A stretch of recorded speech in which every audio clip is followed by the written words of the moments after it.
Let's go Mets. Let's go Mets. Let's go Mets.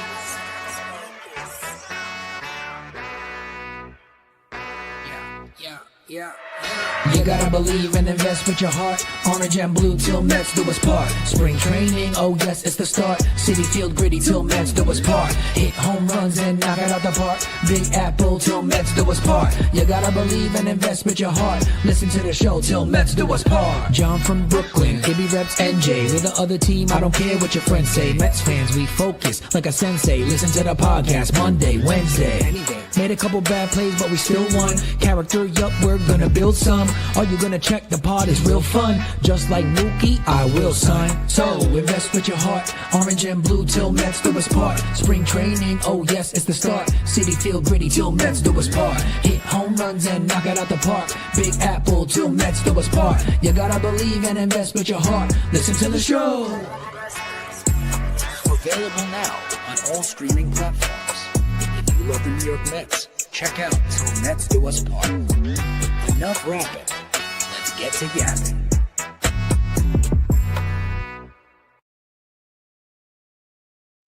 Yo, what's going on, everybody? Welcome into another episode of Til Mets Do Us Part. We are live on YouTube, live on Twitter, live on Substack, like we are each and every single week. However, this week, one day earlier in about the same time slot. It is Tuesday. It is 5:37 p.m. on the East Coast. A lot to do this week, a lot going on for everybody. The holidays are here. Work week grinds to a halt. People have tremendous time off, or they're working extra, depending on what they do. So we had to move the show around. Of course, tomorrow is Christmas Eve. We weren't exactly sure when and how we were going to be able to do this show. But we're happy that we were able to do it on Tuesday, which always made, I think, the most sense for us. But anyway, we're here. You're here. There's lots to talk about with the New York Mets before things slow down as far as the baseball offseason is concerned over the next week or so. But we're going to talk about all of it. John Saponaro out in North Hollywood, California. And that means my co-host, Matt Ibanez, holding things down back in New Jersey. Ibby, happy Festivus to those who celebrate. And of course, how you doing, man? I'm doing fantastic, John. I love when it's Festivus because I get to rock the Festivus hoodie or crew neck that I purchased years ago, and it's one of my favorites. So the fact that we get to record a show on Festivus and have some fun, air some grievances, which is very fitting for Mets fans at this point of the offseason with how things have gone. So if you have those grievances, by all means, air them out in the chat. We're going to have some fun as always. The red light's on. I'm doing well. I'm excited to talk about this team, and mainly because I was struggling yesterday to come up with the description, to place the thumbnail the way I wanted it to be. And I'm like, I think this works. And then I got it all done. And then, of course, the second I'm done, the McNeil news drops. We're going to talk all about that. So I changed some stuff this morning, updated everything, the rumors that have come out since. But like always, there's always something to talk about with our New York Mets. And they didn't let us down. There's plenty to cover. Let's get into it. Let's have some fun. Let's have some fun indeed. Shout out to the chat. Just about 100 folks in here right now. I'm sure that number will continue to grow, despite the fact that we are on a day early, despite the fact that, like I said, no matter what you do, you're busy. A lot of folks are just busy. This is a busy time of year. Even if you're off from work, it doesn't mean that your life stops, your commitment stops to family and friends and all that stuff. So anybody who's taking time out of their day to be here with us, we appreciate it. We have Lazy Mary, we have Armand, we have Darren Rivera, we have Mike Laverty in the house. Ethan is here. Jeff Cohen is here as well. Brad, a lot of familiar faces as usual when we start the show. Brad saying, "What's up, everyone? Can we start with a McNeil tribute video?" Only if we set it to like that really sad Sarah McLachlan song that they do for like the animal shelters. That one I'll do. Truman Quinn, I don't know if I said him already, but he is here as well. We have KP Klink. We have Corey Holzer. We'll get to Corey in a minute here. We have Odd Villain in the house. We have Chris Ram. We have Stanley. Who else? Paul Revere back with us. Chrissy, shouting out your shirt, fire shirt. Ibby, there you go. And I think that is it as far as live commenters are concerned. Yes, but we will, I'm sure, no doubt, hear from more folks. And even if those are the only folks we hear from throughout the entire show, it is all good because we have plenty to talk about. Corey saying, John is going to get shit from me for assuming how I feel as an old white man and then saying I'm throwing John in the safe. Corey, save it for later. Save it for the halfway point.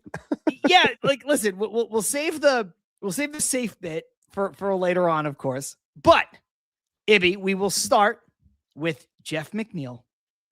Mm-hmm. Happy day. Christmas came early. Jeff McNeil no longer a New York Met. If you know me, if you follow me, you know that I do not like Jeff McNeil as a baseball player. I do not like him on a boat. I do not like him with a goat. I do not like him on my fucking baseball team anymore because I am tired of people telling me that he is some kind of all-time great Met. So I'm just happy he's gone. The Mets had to eat some money to do it, which we always assumed. It's about $5.57 million. They get his contract down to $10 million for this year, and they will have to pay his opt-out when he is undoubtedly not have his option picked up by the A's. Even if he has a good year, I think the A's would be stupid to not let the Mets pay that option and then figure it out from there. But anyway, Ibby, Jeff McNeil is gone. I'm happy. I know we talked about it in the chat, but how do you feel? I'm feeling, well, I have to put up something real quick because I see this and I don't want to lose track of it, but where did it go? It was Jeff Cohen's comment. Will Stern sign Rhys Hoskins for first base now that McNeil is gone? I'm laughing reading that, Jeff, because of that one girl at the QBC. If anyone was there, if anyone knows who she is, like shout her out. But when Aunt Rivera on the State of the Mets panel mentioned that Rhys Hoskins could be an option, this one girl just came out of nowhere, just screaming like "Shut up!" And it just brought like a huge laugh because she just called out Aunt like that. Very funny moment. I don't think Hoskins is coming here, by the way. But back to the original question. Jeff McNeil. I said during Jeff McNeil's hot month in this past season, along with Starling Marte, I know I got a clip up somewhere about this, talking about how it's time for Mets fans to aspire for more, and it's time for change, whether you like it or not. I don't care how attached you are to certain players, and clearly, as we're seeing across socials, people are attached to certain players and what they bring and what they are or what they think they are, all this nonsense.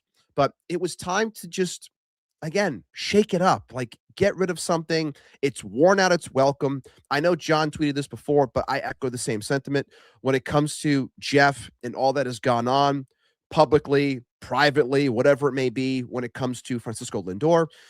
The moment you sign a star player to a $365 million or whatever it was, $341 million contract, the second that happens, and another player on your team decides to get into it with that person, I'm sorry, that person should no longer be on this team. Like, to me, that's just, you're asking for trouble. You're trying to do square peg, round hole. Like, it never made sense to me. And I know people are going to pull, and I've seen people across socials too, like pulling up, in comparisons with WAR and overall play over the last handful of seasons and comping to Jorge Polanco, so on and so forth. You can do that all you want. But again, it comes down to, if you have to pay a little bit to get rid of something to just better your overall team, then you do it. I don't care if it's minuscule. Like, you do something to bring forth a better environment. And if they feel, which clearly they do, that change needed to happen, and if these players needed to go, they have to go. So thanks for the things that you provided. It's been whatever. Enjoy Oakland or whatever. I'm sorry, not even Oakland, Vegas, Sacramento, wherever it is that you end up going. And that I don't have an attachment. I don't have a feeling. I've wanted this to happen for a while now. It's made too much sense. And in terms of what this team has, an abundance of same types of players in terms of position, like, you knew it was going to happen. We've been waiting for it. It finally did. And as funny as this sounds, we've said for the longest time we would take a bag of balls. And I know, like, this kid has talent, but essentially you traded him in essence for a bag of balls. Yeah. And look, it was a salary dump, right? Like this kid, you never know what a 17, 18-year-old kid is going to project to be, right? And he was a fairly highly touted international signing. Got $400,000 from the A's to go there and blah, blah, blah, blah, blah. If there's one thing I can throw in real quick, just Sure, to go off of what you just said. We don't know what an 18-year-old, 17-year-old is going to bring, but I believe, and someone can check me on this, Armand, if you could, I believe that David Stearns traded away Adam Lind in Milwaukee for a very young 17, 18-year-old pitcher, and that pitcher goes by the name of Freddie Peralta. Now, I'm not saying that this person's going to become that, but again, things like this Twist Your matter. Dreams came in right as you were saying that. Yeah. So there you go. Look, I just think it was a salary dump. Let's not confuse it for something else. And I think this from Pantrese is totally fine. Like McNeil was a good Met, in my opinion. Not great, but good, perfectly average Met. Now, I know that my hyperbole on Jeff McNeil has extended past the point of admitting that was good, right? And part of that is the joke because I just got so tired of people defending him, right? So I will admit, Jeff McNeil was a good Met. It was time to move on.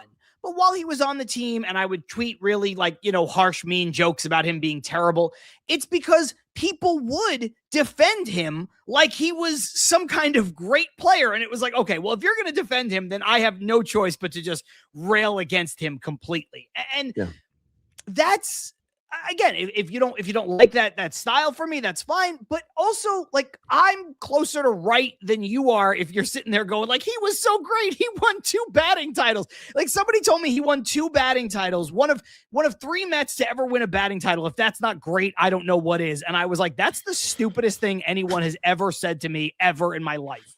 Like, what? It's ridiculous. So look, I will say this, Ibby.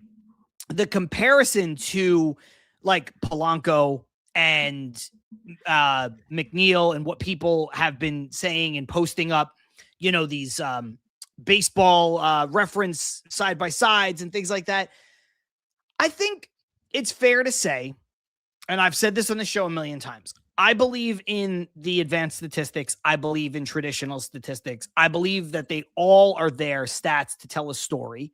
And you have to understand what that story is. And just putting side by side numbers on a page don't necessarily tell you everything that you need to know when you watch this player every day. Like, I think there's something to be said about, people are well, McNeil was so versatile. McNeil's not really versatile anymore. McNeil is a second baseman, and this is evidenced by the fact that the Mets traded him for nothing, Ibby. If he was versatile and he had 1 year left on his deal, David Stearns would have kept him, and he would have played a little bit of left, a little bit of first, a little bit of second, a little bit of third, a little bit of right to get Soto off of his feet. They didn't do that because the truth of the matter is Jeff McNeil is versatile in that he can go out there and stand around and do something. Like, I commend him for being able to do this at the major league level. Ibby, but let's not confuse his versatility with somebody like who we're going to talk about in a little while, Cody Bellinger. Like, it's not the same. Jeff McNeil was so bad at third base, he lost his job to J.D. Davis, statistically the worst third baseman in baseball. So, like, I don't understand where this versatility concept comes up because, like, oh, we can go out there. I want the team to be better than, oh, well, he can go out there. And this notion that Marcus Semien, who, yes, had a bad year, and there are some things that you could point to a Marcus Semien where he might not be the same player ever again. But, Ibby, there's as good of a chance, a coin flip or better, that Marcus Semien has a better year than Jeff McNeil. I'm sorry. Like, just looking at their ability levels and looking at some of the under the hood numbers, there is a very good chance that we could be sitting here this time next year going, wow, Marcus Semien had a better year than Jeff McNeil. Now, I don't know what that means for the next 2 years or whatever, but McNeil's not that good, and you shouldn't be bummed that he's gone. That's really what it comes down to for me. You have an attachment to Pete Alonso. You have an attachment to Brandon Nimmo. You have an attachment to Edwin Diaz. Jeff McNeil was never in their class in terms of ability, in terms of likability, full stop. It's just not. Yeah, I'm also we've talked about on the show forever about how the word core got thrown around so much and how we always felt that, Jeff McNeil's not really a core piece, which we always said also, like, it doesn't matter if you trade a Jeff McNeil, that's not changing the core of this team. Like everything else they're doing is changing the makeup in terms of said core, but it was never Jeff. And shout out to Carson Mets Weekly for this one, because I remember we talked about this.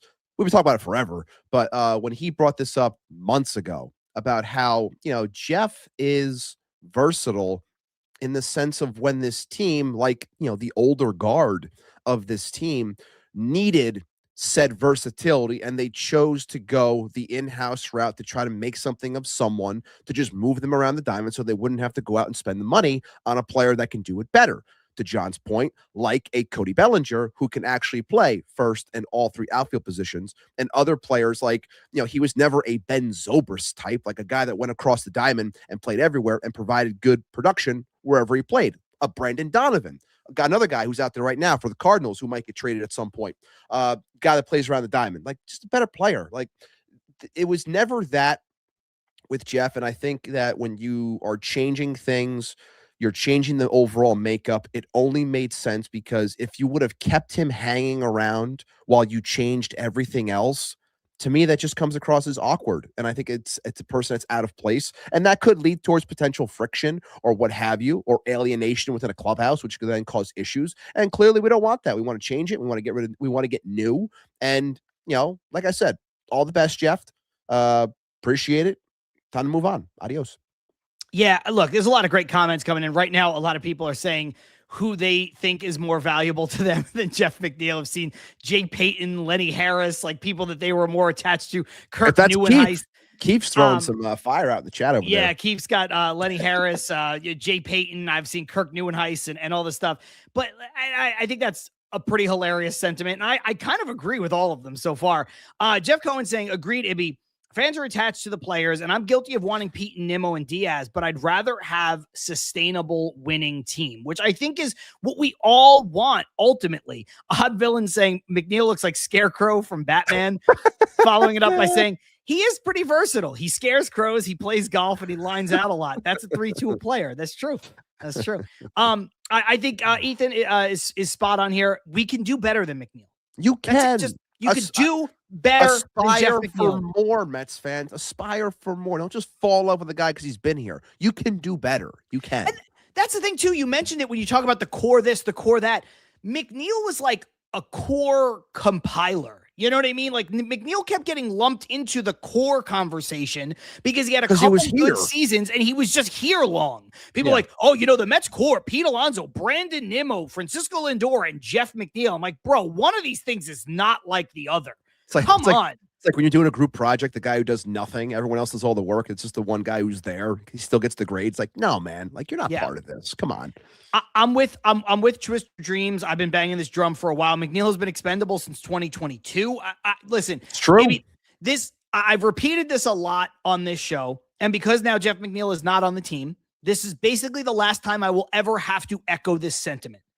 Jeff McNeil was a late blooming non-prospect who didn't hit for power and didn't drive in a lot of runs, which means he never needed to have a contract extension given to him, no matter how team friendly it was at the time and isn't now or whatever. Guys like that don't need contract extensions. And that's just another issue with the revolving door of general managers that we've had in the Steve Cohen era. So when people are so quick to throw David Stearns out of here, it's like, listen, let's let one person see this through, a person who actually has a vision. Whether it works or not is besides the point. But you look at this situation with Jeff McNeil, he wouldn't have been a free agent until right around now, 33, 34 years old by the time he came up. You go to arbitration with that guy every year, no matter how many batting titles he wins. You give him his raises in arbitration. When he's a free agent, you say, thanks for the memories, and you let him walk. And if you want to look for a comparison, look no further than Luis Ariz. He won 3 batting titles in a row. And this guy cannot get work. He keeps getting traded because nobody wants to pay his arbitration raises. It's the same kind of player. You never needed to do this. So I'm fully with you, Twist Your Dreams. He's been expendable since 2022. And honestly, maybe soon, maybe even before that, if we're being honest. Mike Laverty says, John, I think he was a solid player and solid for any team, but not a world beater and extremely replaceable. That's fine. And Ibby, before I toss it back to you, actually, let me bring this one up. Another bad contract equals McNeil from Paul Revere, which goes along with what I was just saying. And to finish that part of it, the extension and all this stuff, Carson says, fun fact, since Jeff McNeil signed his 4-year, $50 million extension, the Mets are 195 and 212 with him in the lineup and 52 and 27 without him. Take that for what you will, folks. I'm not saying a thing. It was telling that this team was hot before Jeff got back. And then once Jeff came back off that injury, kind of went downhill. I'm not trying to say it's all him because there's other things that went into this as well. But like I said, it was just time. It was just time. You know, there's nothing else to it. Like, thanks, but no. Yeah, I starred that one. It's a great one. Anna Benson meant more to Keith than Jeff McNeil, which is fair. Look, I just think, Ibby, sometimes I know change is hard, and fans get emotional attachments to players, and I know we've been trying to preach to not be as emotional and not be as attached. And that's how you and I fan. And it's not to try to tell people to do that, but it's just to be like, hey, it's going to be easier if you can not attach as much, if you cannot have these, irrational attachments to players and just worry about the team on the field and the team that's being built. And I know it's a part of fandom, so it's easier said than done. But again, when you trickle down to Jeff McNeil, I can't have the same level of sympathy. This is not like losing Pete Alonso. It's not even like losing Daniel Murphy. Like Daniel, I saw before Lazy Mary said, who do you think was a better Met, Daniel Murphy or Jeff McNeil? Daniel Murphy. 100% Daniel Murphy. 100%. I know somebody, like, when you look at like the comparison between those two for their time spent here, I think McNeil's 8 seasons and Murph was 7. Obviously, it's the regular season stats that come out when you look through that stuff, and he was better in terms of WAR, that being McNeil. But we know what Daniel Murphy provided for this team when it mattered the most, when this team needed something. And was he the greatest glove? No, but he was a hell of a bat, and it was a mistake to watch him leave. But that was the downfalls of the ownership at that point, that they weren't going to pay him. Even though he only got like $40 million over a handful of seasons, and he kicked ass when he left also for Washington, and he batted .400 against us nonstop. But in general, if you're asking me to pick between the two, I will always pick Daniel Murphy. That's because I'm also a huge Daniel Murphy fan, as I'm staring at a signed ball right here. But yeah. Truman saying it. Murphy swept the Cubs. I mean, he that did. alone, Murphy's 2015 playoff run is better than anything that Jeff McNeil ever did in a Mets uniform. That home run off of, was it Kershaw or Greinke? Yes. Down the line? Kershaw. Like, come on, man. Come on. So that was huge. At that point, it's like it's not even a conversation. Not even close.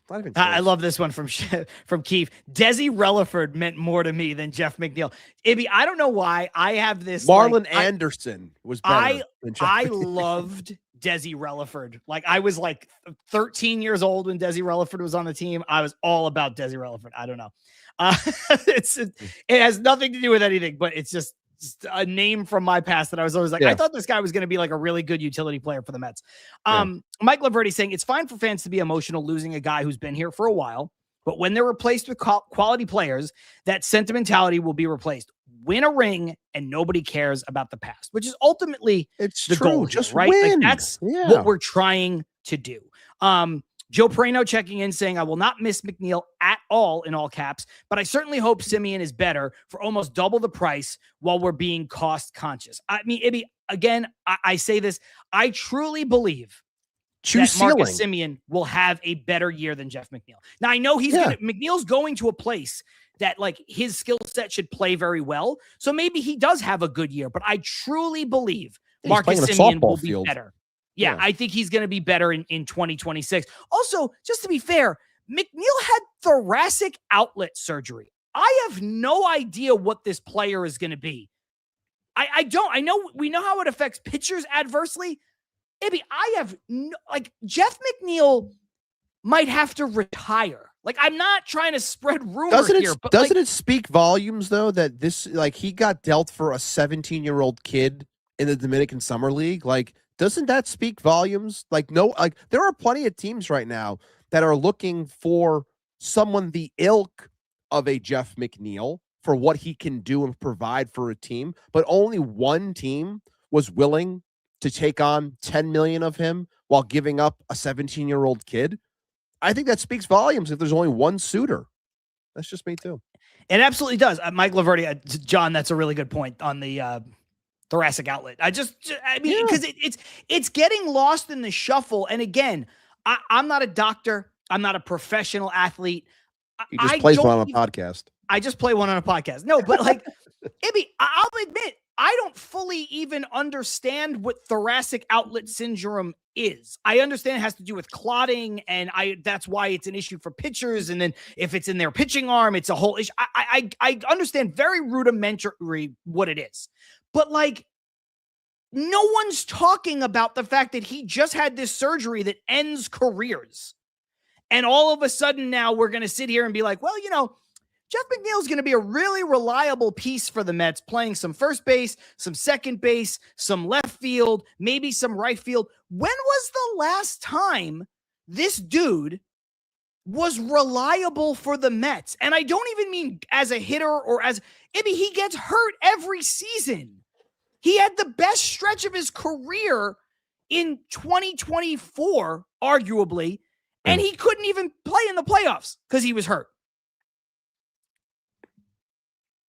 So I don't understand. Like, I don't understand this.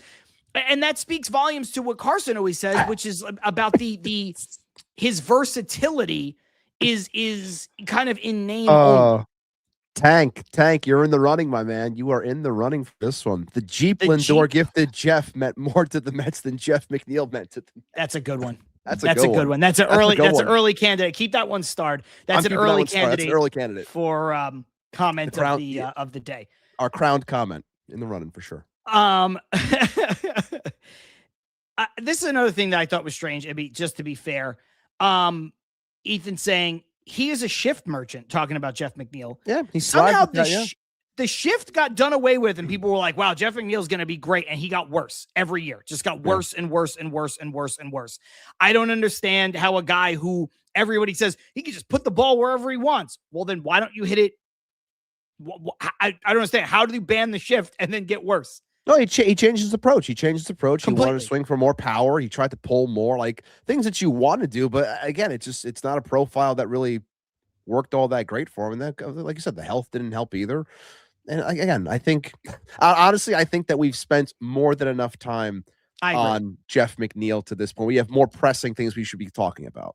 Do you want to talk at all about this comment from Truman Quinn that says maybe Lindor is low-key a dick? I know Truman's being a little tongue-in-cheek with this. Do you want to just spend a moment on this? I know you kind of touched on it briefly about, the relationship with Lindor and McNeil and honestly just the clubhouse culture in general. I think it was very telling in the piece that I think Will Salmon and Ken Rosenthal put out for The Athletic, which said there was like a rival NL executive that said, it's clear that the Mets clubhouse was a shit show, I believe was the that was the quote. Yes. Which is, it's probably not that extreme, right? Like that's a person who is a rival who's not in the actual clubhouse, but somebody in the Mets, somebody who works for the Mets in that same article was like, we had some cleaning up to do and we cleaned it up. And so I think there was definitely an issue with parts of the relationships of parts of the people in that clubhouse. Now, look, I'm not saying it's irreparable, and I'm not saying that that's why this happened, but we all know that this is a core that did not succeed year over year over year. And that is going to wear on you. If they're winning, if they made the playoffs 7 out of 9 years instead of the opposite or whatever, like they probably don't have these issues because they're getting into the playoffs every year. They won 2 playoff series basically in this whole time, 2 playoff series for this whole core. So, you know, I don't really care. To me, it's what you said before. Lindor's the star. Lindor is the guy. Jeff McNeil can argue with Lindor when Jeff McNeil hits 30-30 every year and plays a Gold Glove shortstop. Then we can worry about it. I've been on record on this show and on Twitter. I would have traded Jeff McNeil the day after it happened to send a message. But that's the kind of team that we were then. There was no guts. People want guts. People want ballsiness out of this team. Stearns is showing you some by putting the fans don't like that ballsiness, though. And they fans don't want to see that kind of ballsiness. Nope, they don't like it. So I would have traded this guy, Lindor's fault or not. And I'm not saying it was, and I'm not in the clubhouse. You're not in the clubhouse. I don't know how much of an issue this was. I'm just telling you that if I sign a player who's a star from another team to come here and play shortstop, and I give him $341 million, and he has an argument with Jeff McNeil's on the first fucking plane the next day to the KBO. I don't care. I don't care how many batting titles he won. Lindor's a superstar. Also, Jeff McNeil's a pissy little malcontent. Don't you think, especially with everything that's potentially coming out now, whatever's true, not whatever, but the clubhouse, this and that, if Lindor was as much of a problem and a cancer as many of Mets fans, a sector of Mets fans want to believe that he is, which again, Twitter X is not real. It's not, what speaks for the entirety of a fan base or whatever. But if that was the case, with how things have gone this offseason for the Mets in terms of ripping things apart, don't you think that Francisco Lindor would definitely be on the table? You mean to tell me that no one's going to take Francisco Lindor for what's remaining on his contract? A team that's trying to win, they wouldn't want Francisco Lindor? Don't you think that he'd be on the first flight out if he was as big of a problem as everyone assumes that he is, with how David Stearns is going about attacking this team and changing it up? Don't you think he would be? You don't think he can get good capital in return for Francisco Lindor? He could. I bet you he'd get more than a 17-year-old player who pitched in low end. Of course he would, but that's not happening. So, but people are going to assume, it's feeding into, what Lindor wants, and they're just trying to get rid of everyone else and trying to make it seem like we're going to surround us with just Lindor's guys or whatever, or Soto's guys or whatever. It's like everyone just keeps on reaching and reaching and reaching because they want to yell about something and it's stupid. That's it. Yeah, and look, I would rather this be Lindor and Soto's team. I would. Of course. Would rather it be your two best team. Players. Of course. They're your 2 best players. They've always been, like, even when Nimmo and Alonso were here, Lindor and Soto are still your 2 best players, right? Last year's team, Lindor and Soto, 2 best players. Before that, Lindor was your best player. I know Pete Alonso hits the home runs. I know he's a homegrown guy. I love Pete Alonso. Love Pete Alonso. Lindor is a better player than him. He's a better all-around player. He's a more valuable player. He plays a premier position at an excellent level and hits 30-30 in the major leagues at the hardest level to do it. He's better than Pete Alonso. I would rather give these guys a chance to have it be their team, because we had a team, Ibby, that was Pete Alonso's team and Brendan Nimmo's team. They didn't win anything. And they didn't even come close to winning anything until Francisco Lindor got here too. So I'm okay with moving on, and let that be the spirit of what we're doing here. We actually do move on from this part of the conversation. But Ibby, I think I understand that people now, almost a month after all of this stuff has happened with Nimmo and Alonso and Diaz, and now finally the core, this old guard has been removed. And people still don't necessarily see what the vision is from David Stearns, because it is, in fairness, it is not abundantly clear to all of us. They have not really shown their hand. The one thing that I think we can all admit is that they are looking for better athletes and more versatile players, because we've seen them get better athletes and players that are more versatile, the ones that they have brought in. Polanco and Simeon are better athletes than the ones who left. I think that's the one thing we can say that they're trying to do, is be more athletic. But I don't know if you feel this way, Ibby. This is so strange. It is uncharted territory, but I think Joe DeMaio tweeted this yesterday. I am so interested to see where this goes. That should be all Mets fans care about right now. Been saying that. I mean, the intrigue is through the roof. I can't remember if it was. I don't know if I said. I mean, I've been saying it on here, but I can't remember if it was last week or if I even said it with Dexter on Straight Outta Flushing this week. Like, the intrigue for this team is through the roof, and everyone just assumes that it's bad and it's not good, and it's the unknown that's making everyone lose their minds. But everything about this team is beyond interesting because there are so many ways it can go. We have no idea, but everyone just assumes it's going to be, the nonsense. Like, I said I would use this as a throwaway line because I do not want to talk about this at all. But when I see, John Heyman, which again has been wrong when it comes to the Mets lately because he's not getting a lick of any type of news from them, so he's just throwing everything at the wall. John Heyman talking about, the Mets are checking in on Austin Hayes. It's like, I equate it to like, Austin Hayes, you're walking down the aisle for something, you take a look, you're like, oh, what's this? Austin Hayes. Never mind. That's checking in. Like, it's nothing like, I just honestly feel that there are so many ways that this team can go, and there is too much out there still, and there are so many avenues with the trade, like the rumor that we'll get into shortly, which is a part of our thumbnail this week that dropped yesterday after the McNeil. Like, I have no idea about that one. I have no clue how it even works. No clue. Still question it. But seeing that, I'm like, I'm interested. Like, how are you going to make it work? Like, let's see where this goes. Like, Mets fans' intrigue should be absolutely sky high. And look, shout out to Twist Your Dreams, says, people have no patience. Thank you guys for being realistic and understanding. Thank you for tuning in and for the kind words where that's concerned. I just think we talked about it last week when we had Dexter Henry on from Straight Outta Flushing. We're not sitting here. This is I see some new commenters and new-ish commenters here, so I want to be very clear. Welcome, of course. Ibby and I are not sitting here telling all of you that with no World Series in 40 years, to be patient in perpetuity. We will be angry if the team looks like this when spring training starts. Yes. And then everyone who's saying things like Brooklyn Dictator, who I think is a new commenter, the vision for Stearns is, look how smart I am. I will be bashing Stearns just as much as all of you if this is what the team looks like when we get into spring training. I just don't think it's going to be. And Ibby doesn't think it's going to be. So when we sit here and we say have patience, we're not asking you to sit through a rebuild.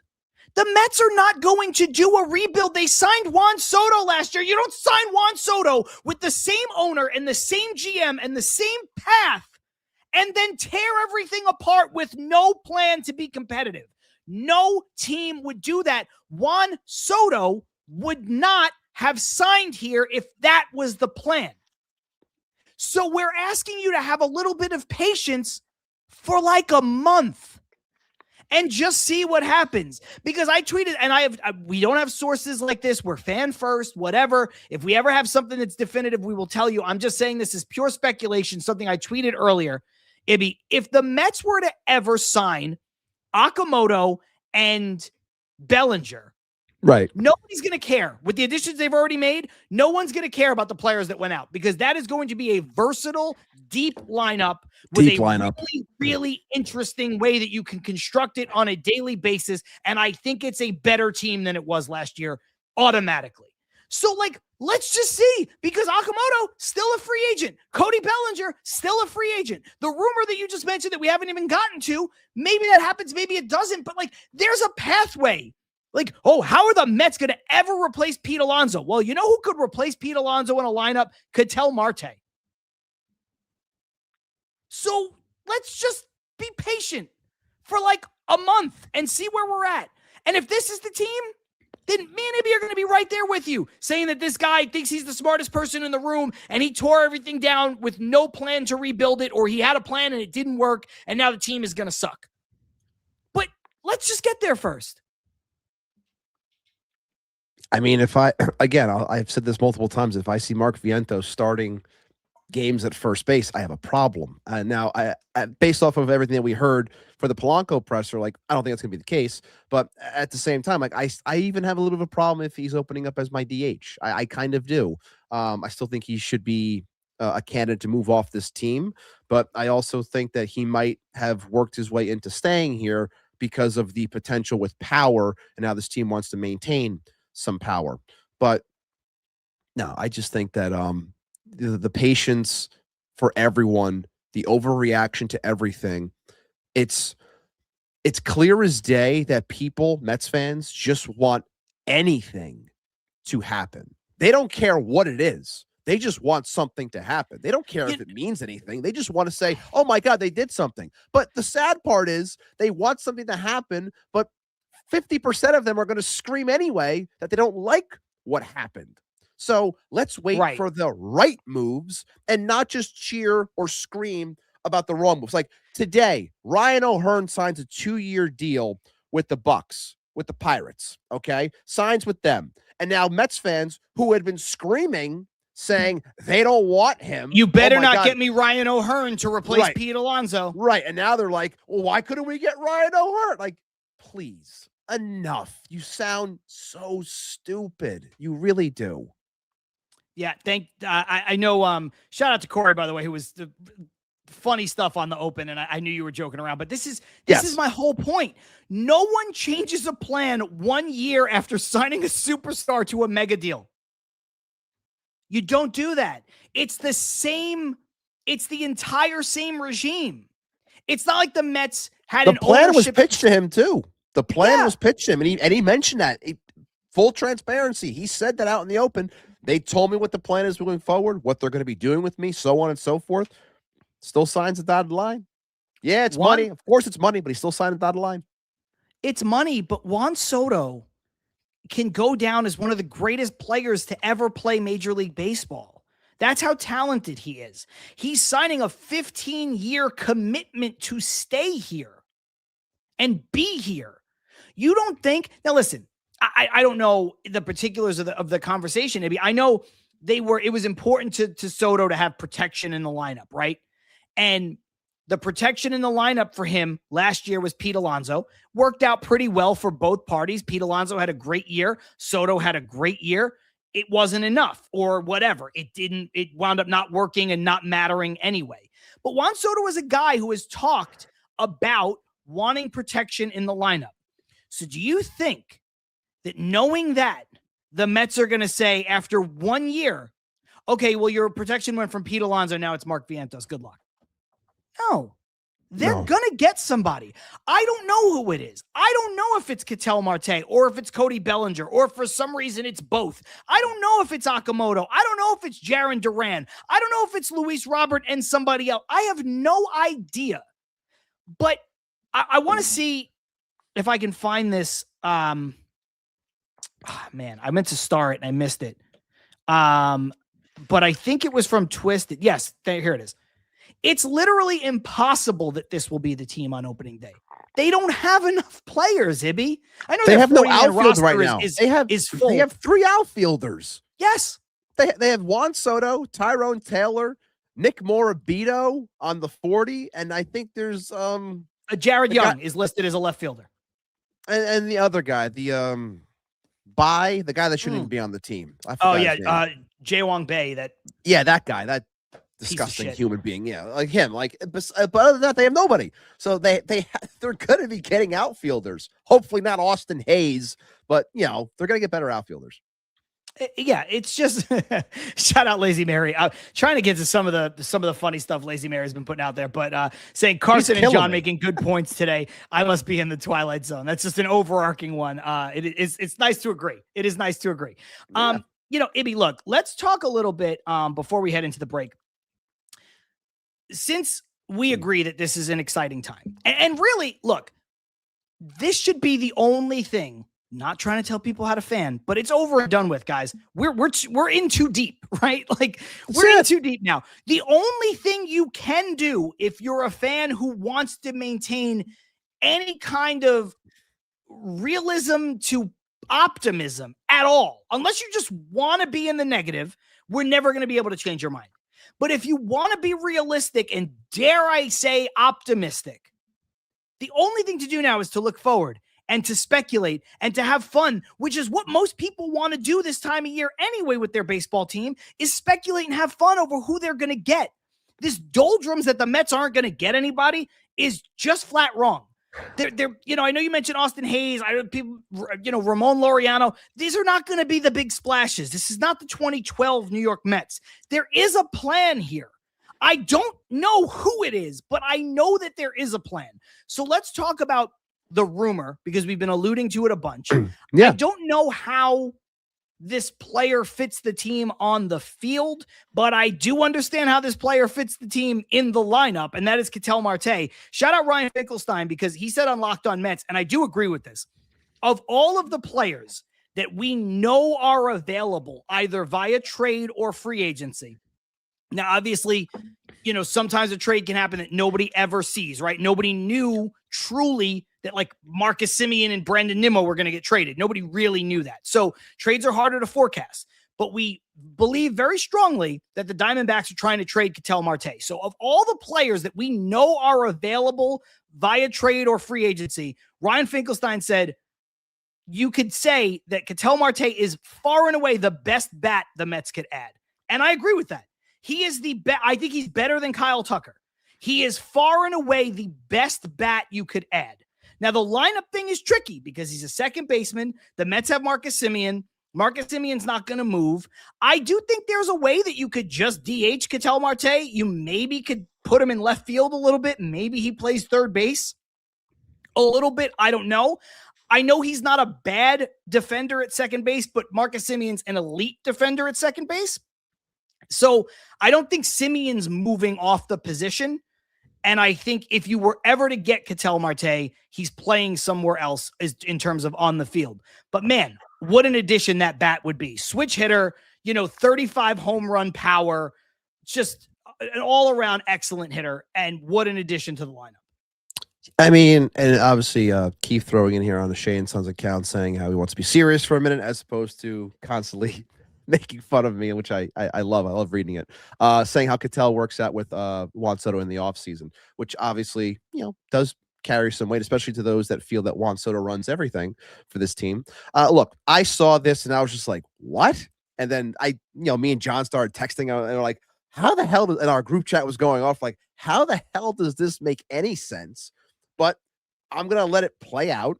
And I don't know how it works. But I'm going to let it, if it came to fruition and I get an alert that says, hey, the Mets traded for, Ketel Marte. Is it possible? Do they match up? I know Ken Rosenthal came out before saying how, the Diamondbacks are looking for young pitching.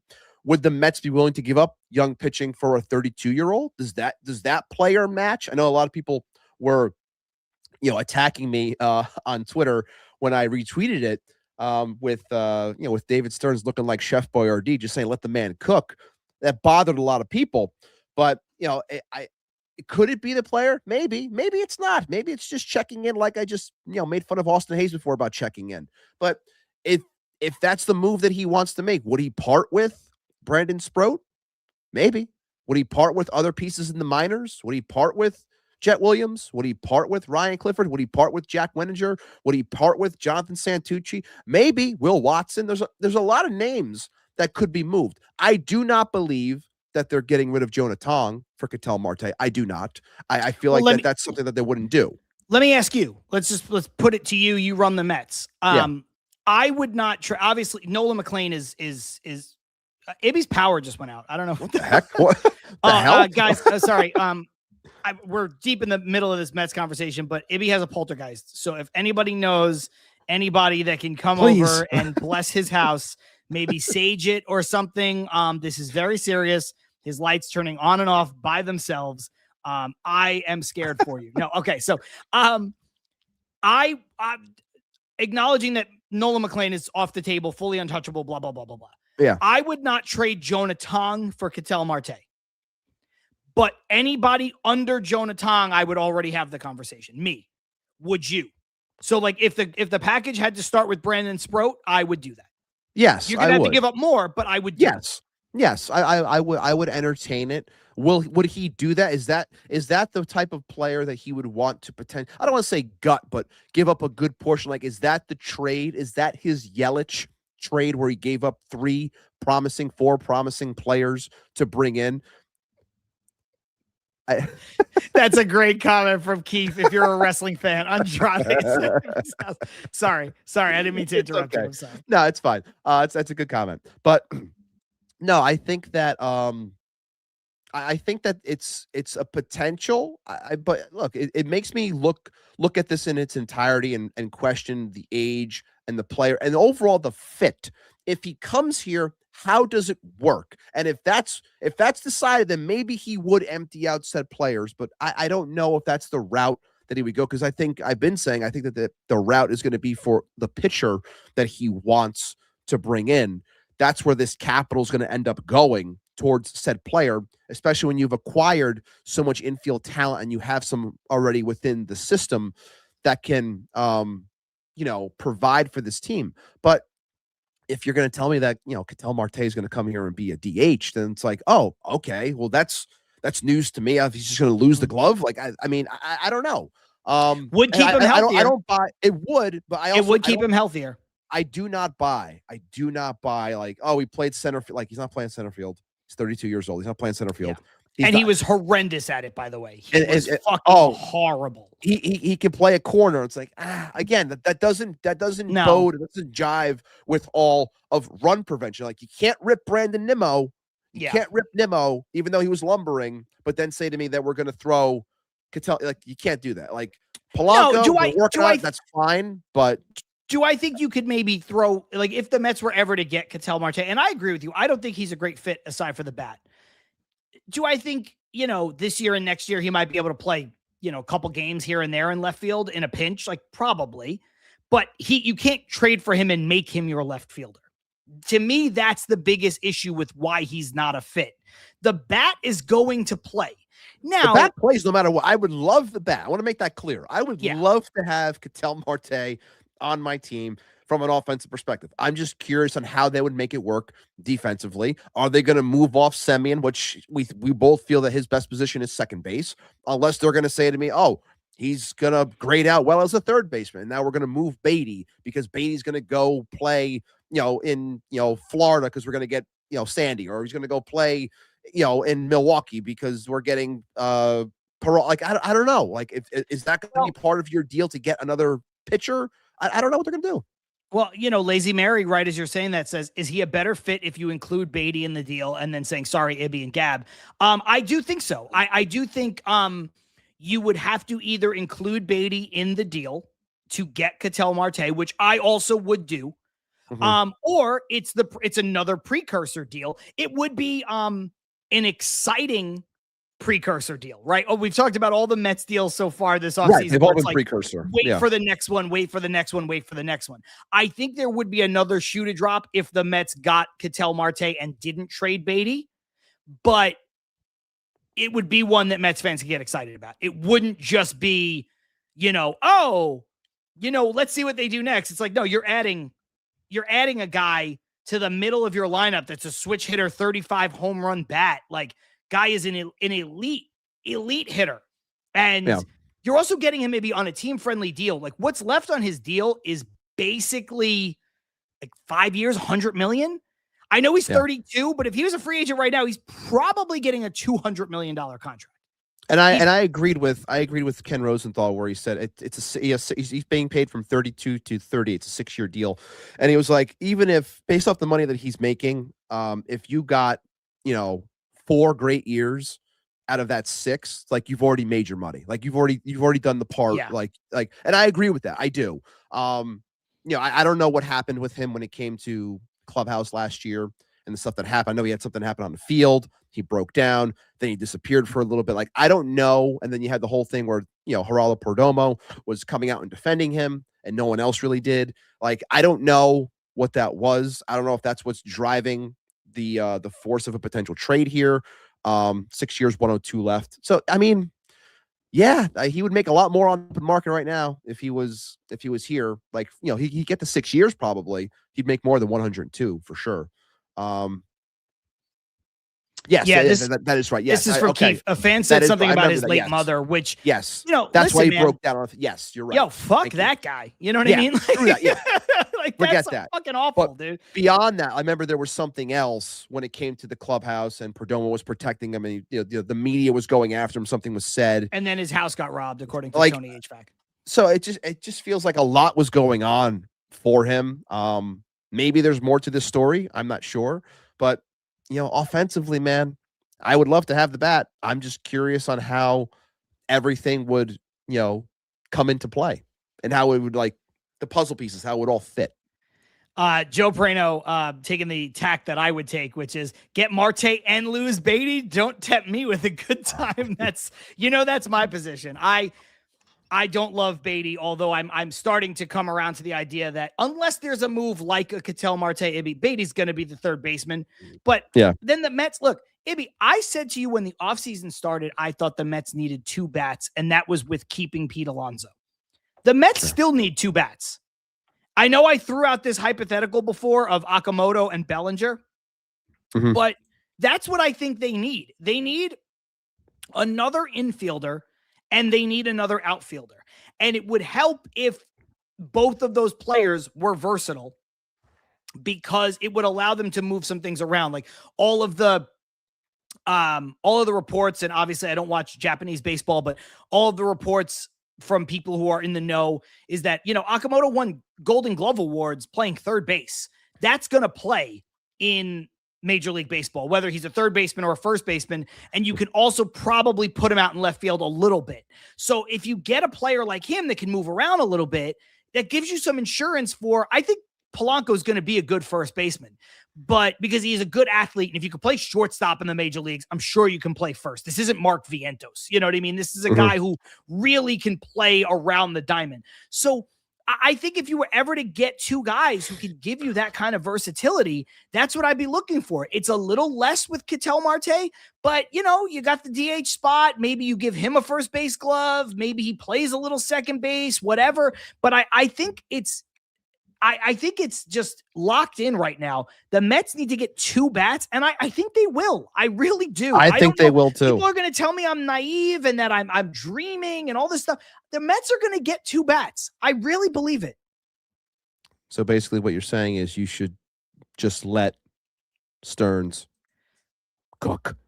Let him cook. Just let Stearns cook. Yeah. Let him cook. Let him cook. By the way, this tweet that I sent out with just simply saying, let the man cook, when that Marte rumor came out, I've gotten such blowback on this honest, I thought it looked funny with him in a Chef Boyardee hat. So many people are yelling at me, talking about how the food's terrible. I bookmarked so many tweets. I'm going to pull a key here. I bookmarked so many tweets just on the off chance that everything does hit and everything is right. I'm going to have a field day if everything that comes of this offseason turns out being something. Like, I just thought it was funny. I really did. I have another one that's ready to go that I'll save for another date, but I just think it's, I thought it was a funny thing to do, and just let the guy work. Let him work. I think we should just let him cook. Armand saying John really means Austin Hayes is coming as one of the bats. I know we joked about this. I don't think, when you look at the moves Stearns has made, I don't think that Austin Hayes, if you look at like his Baseball Savant page, that's not a guy he's going to bring in. And I know a lot of people don't want to look at Baseball Savant and all this stuff, but I don't think that's the guy that they're going to be looking at when it comes to adding a legitimate bat. A lot of what you see under the hood with Austin Hayes is that there was some luck there. And so, I think his barrel rate was great and everything else was horrendous. So I don't think that's the bat we're going to go get. Because if you look at a guy like Polanco, not only did Polanco have a good year, which Austin Hayes did, but he also had a representative Savant page where you're like, oh, you could point to this and go like, oh, look at his bat speed. Look at this. Look at that. Look at this. Austin Hayes is like, yeah, he had good numbers when it was all said and done. But you're like, man, I don't know. Can he do that again? To me, Austin Hayes in New York. Right. To me, if you get him, he's a fourth outfielder. Like thank you, Ethan. He's a fine bench bat because he can play left, center, and right, but he can't be starting on opening day. If I have, I said it in our chat before, if I have it where I'm cooking, literally, I'm like me on the grill on a July night, looking at my TV, and it tells me bottom of the third, Mets coming up, Vientos, Hayes, Torrens, back after this. Like, Jesus Christ. I please, God, like I cannot do that. Do not do that to me, please. Don't you fucking dare do that to please Andy. don't I do that. swear. Don't do that. Let's hit a couple comments really quick before we head into the break. Aunt Rivera saying, John, you only get to get rid of McNeil. You're not getting Beatty too. Can't let you get that happy. Odd Villain saying, I like this Joe Prano character. So do we. That's why he's been on the show. We got to get Joe back on. As much as anybody has. 3 or 4 times, something like that. 3 or 4 times at this one, yeah. Got to get him back on. Shout out Milo Mitchell, who came in before and just said, what's up, fellas? Don't have time to watch live right now, but wanted to hop in and say hello. I'll watch the replay this evening. Have a great Christmas holiday to the both of you. I love that. That's really nice. Thank you. It's been a while since Milo's been here. Good to see you, man. Good to see you. And you know what? I did that because if Milo's going to watch or listen later, shout out to you. Brad saying Stearns doesn't give more than 3-year deals for anybody. I mean, he just did give a 15-year deal to Juan Soto. Well, again, I've said this before. I'll keep on repeating this for this comment. Like it's based off of the player. If he feels like he will go the length for a player, and everyone keeps on yelling about, oh, he has to get uncomfortable. I know that, Will Sam put out an article talking about Cody Bellinger, which we'll talk about in a little bit. How the Mets need to, while they're disciplined, but sometimes you have to go to that uncomfortable point because you are a big market team. I understand that. And maybe he will. And maybe that's the guy that he wants. But I do believe that he will go to those lengths because, yes, he went above and beyond for Juan Soto. And I think he will go above and beyond for other players as long as the player makes sense. Because you see it too many times. This fan base wants these things. They say that they want these things. And then when the idea comes up or a player is mentioned, it's like, oh, so-and-so wants 8 years. I guarantee you everyone's screaming about wanting players and for him to pay for said players. Those same people did not like that now retracted article by that guy over at Forbes saying how Cody Bellinger is holding out for 8+ years and $400 million. Whereas everyone said, no shot. You're lucky if you get $180. You can't be those same people when you're telling me this guy doesn't go long for anybody. Well, if that was true, you want Cody Bellinger for 8 years at $400 million? The hell you do. You'd be screaming and saying how dumb he is for that. Again, you can't sit on both sides of the fence here. You can't. You can't. And look, I know what Truman is about, seriousness, but there's a through line of tongue in cheek, but it's like, we went from Soto to crossing our fingers on Bellinger. But it was Stearns who got Soto. It was last year. It wasn't 10 years ago. It wasn't Billy Epler. It was Stearns. It was Stearns and Cohen. Stearns and Cohen got you Juan Soto last year. You don't know ball, John. It wasn't Stearns. He was sitting in the corner with his pacifier. He was sleeping. He wasn't doing anything. It was Cohen running everything. That's what happened. You don't know anything. But, and look, I know it doesn't matter because if you don't get the player, it doesn't matter. But the year before they got Soto, they tried like anything to get Yamamoto. And how much different would this team look if we had Soto and Yamamoto right now? Which again shows you it's player dependent. You spend smart. It's based off of the player. Now look, I agree, Ibby. I think Stearns needs to go a little bit beyond his comfort zone on certain people. I do think that's one criticism you could lay at his feet. And I've already said this. I would rather, just athletically, if you take away, we'll go to the break on this. If you take away the sentimentality of being a homegrown player, I would rather give 5 years to Cody Bellinger than 5 years to Pete Alonso. I think from a baseball move perspective, I would rather extend a little bit further and give Cody Bellinger 5 years than give Pete Alonso 5 years. I don't think that's an unreasonable thing to say. He's more athletic. I don't know if you agree or disagree with that, but I was of the point where if you were going to choose, this is why I've been so back and forth on it. And I'll cover it more in the second half when we talk about Cody. But I've been so back and forth on it from the perspective that you just brought, like athletically and things like that. Yeah, I think that Cody's better in that sense. But if you were, gunning your head, like who would you rather have on a 5-year deal? Like I had said it prior, I'll stick to it. Like I would have chosen Pete. I would have, because I just I trust the power more in that sense. And I still have my worries and concerns about Cody in that sense. But based off of everything, this offseason to this point, how it's all gone, and we'll talk about it in the second half, like I just feel like it's pointing in that direction, that being towards, the man with the initials being CB. I feel like it's all pointing to that. It's all looking right at him. I know Keith's going to like that in the comments, but I feel like it's just staring at him, and we're going to find out if it actually happens. Carson saying I would give 5 years to neither, but Bellinger would be my gun to the head pick between the two. I guess that is kind of what I'm saying. And I've also said, like, looking at the deal, I would have given Pete the deal that he signed. I said that on this show. Right. I'm not going back on that. But if you ask, but that's me, just Pete in a vacuum on the Mets. Would I have matched that deal? I would have. But I think if I'm not the Mets, if I'm running a team that's just looking at both of these players from a distance, if I was Baltimore, I would rather give Cody Bellinger 5 years than Pete Alonso 5 years. If I had no sentimentality attached to it, that would be the direction I'd go in. So that was my only point. And just Ibby, met you after the QBC panel. I was the lady against Hoskins for first base. Hey, I just talked about you before. Awesome. That was great. Good to see you. You were hilarious. You were great. Let's head into the break. We have about an hour to play with or so. Still plenty of things to talk about. If you're watching for the first time, you're like, what the hell is this? I don't want to sit through a break. Don't worry. The break is very quick.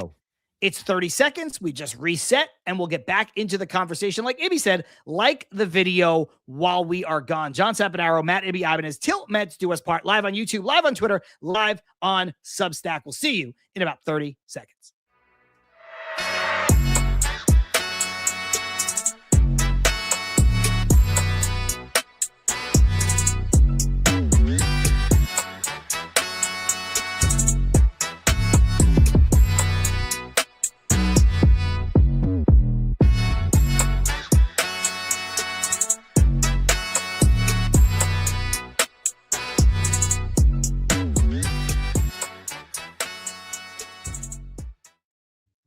Yo, what's going on, everybody? Welcome back to another episode of Til Mets Do Us Part. We are live on YouTube, live on Twitter, live on Substack, like we are each and every single week. John Saponaro, Matt Ibanez, talking about the New York Mets and all of the, I don't want to say ups and downs, just the winding road that we have been on this offseason. The trials and tribulations. Yes, and we're right in the thick of it.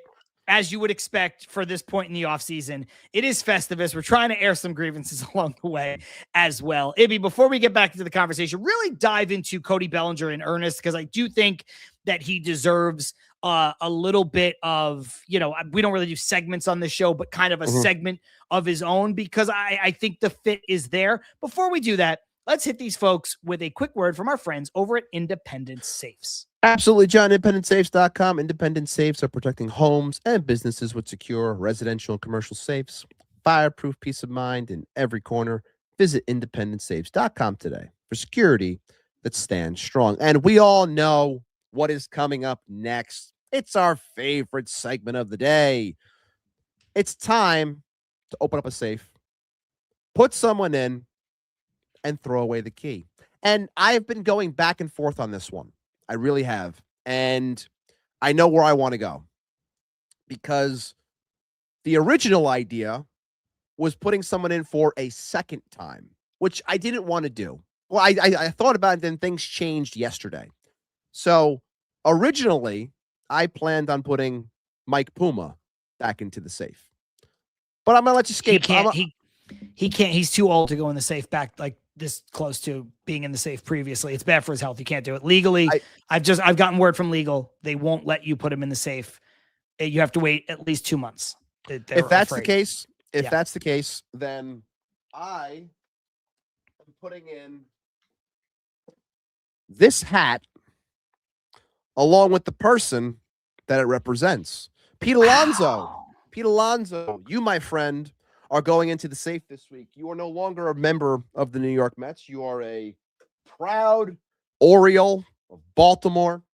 And I'm sorry, but your answers that you went about giving on foul territory this week, I thought were frankly bullshit.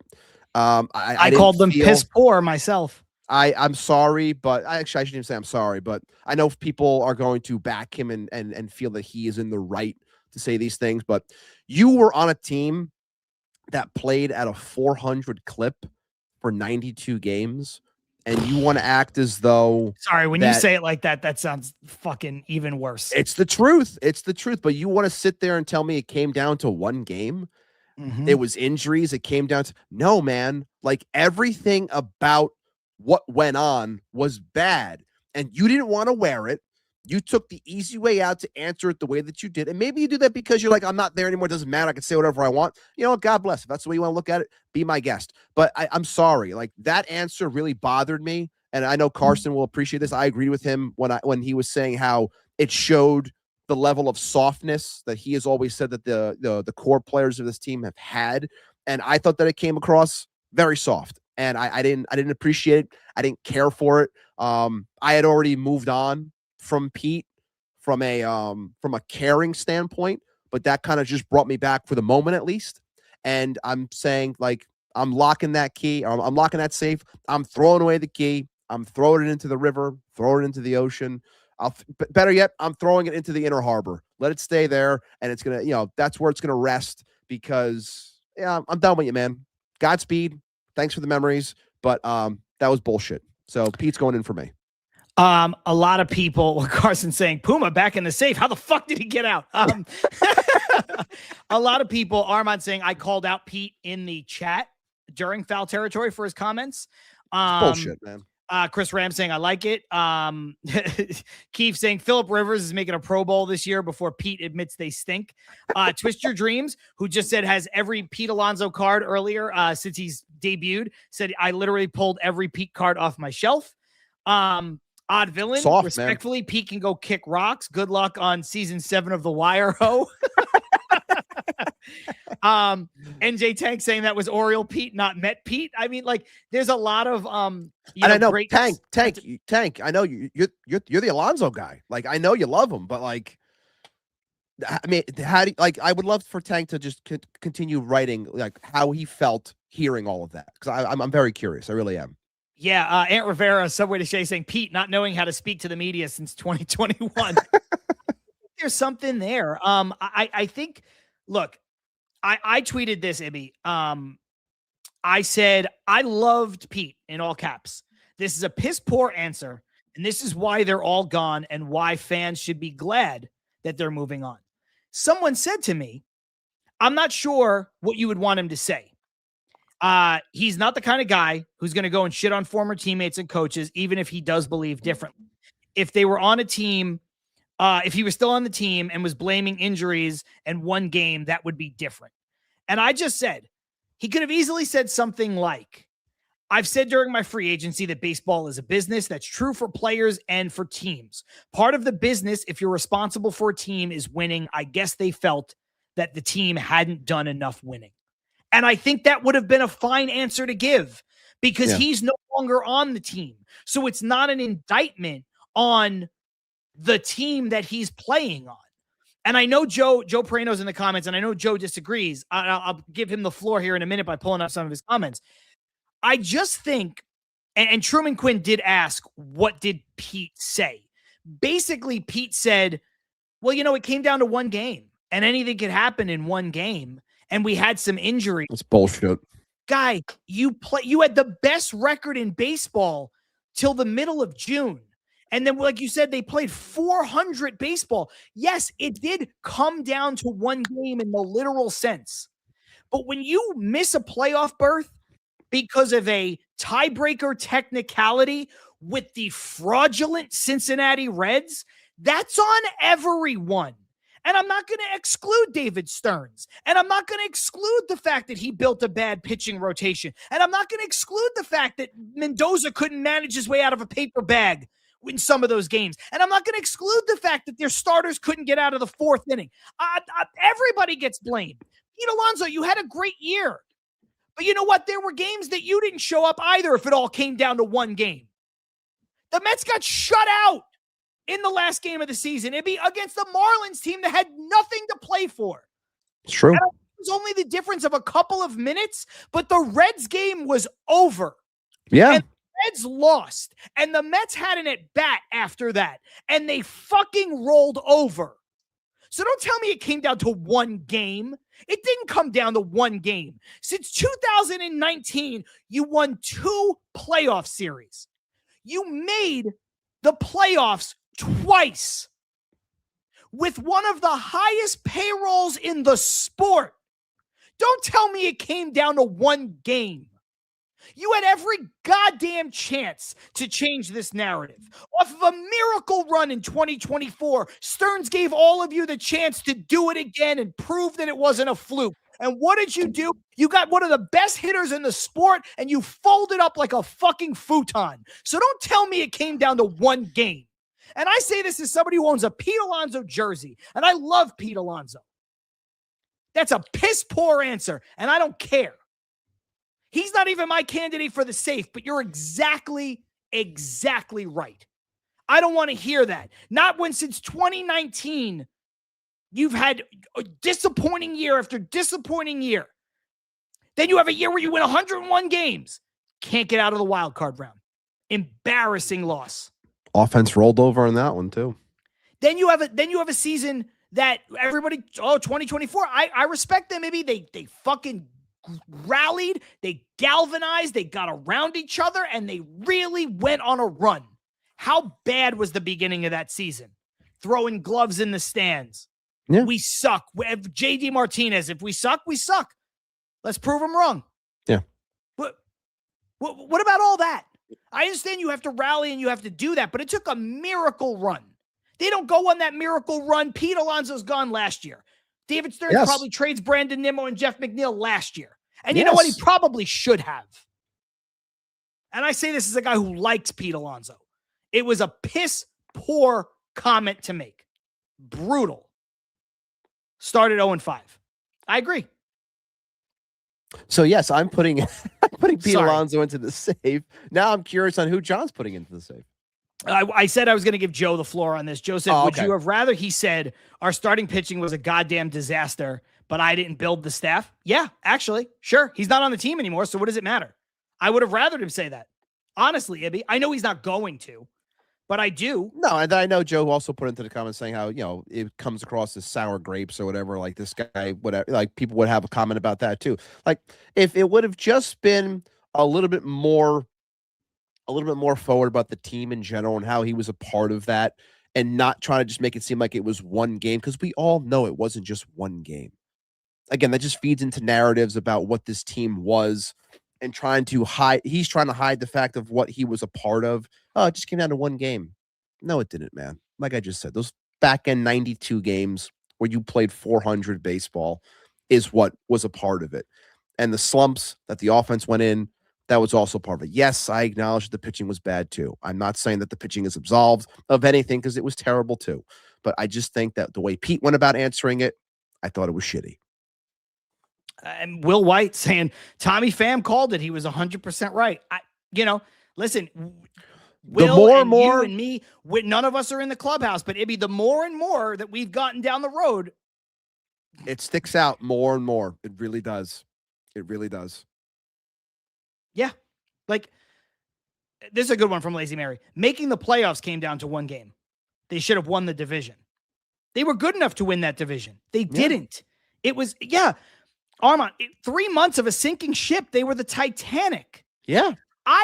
Ibby, we talked, people got mad at us in 2022 when the Mets lost that division to the Braves because the Braves were just on an absolute burner and they were playing 700 baseball for 2.5 months. And the Mets were playing 600 baseball. They just couldn't keep pace with a team that was just on a fucking freight train. And you and I were saying the Mets didn't collapse. The Braves just were too good. Correct. And everybody gave us shit for that. Yes. I'm not here to relitigate that. I'm just saying last year, 2025, that was a collapse. It was a slow and painful just dismantling. 2025, and obviously, like, you win 101 games, you're not going and make the playoffs, you're not going to be upset. 2025 is so much worse than what happened in 2022. So much worse.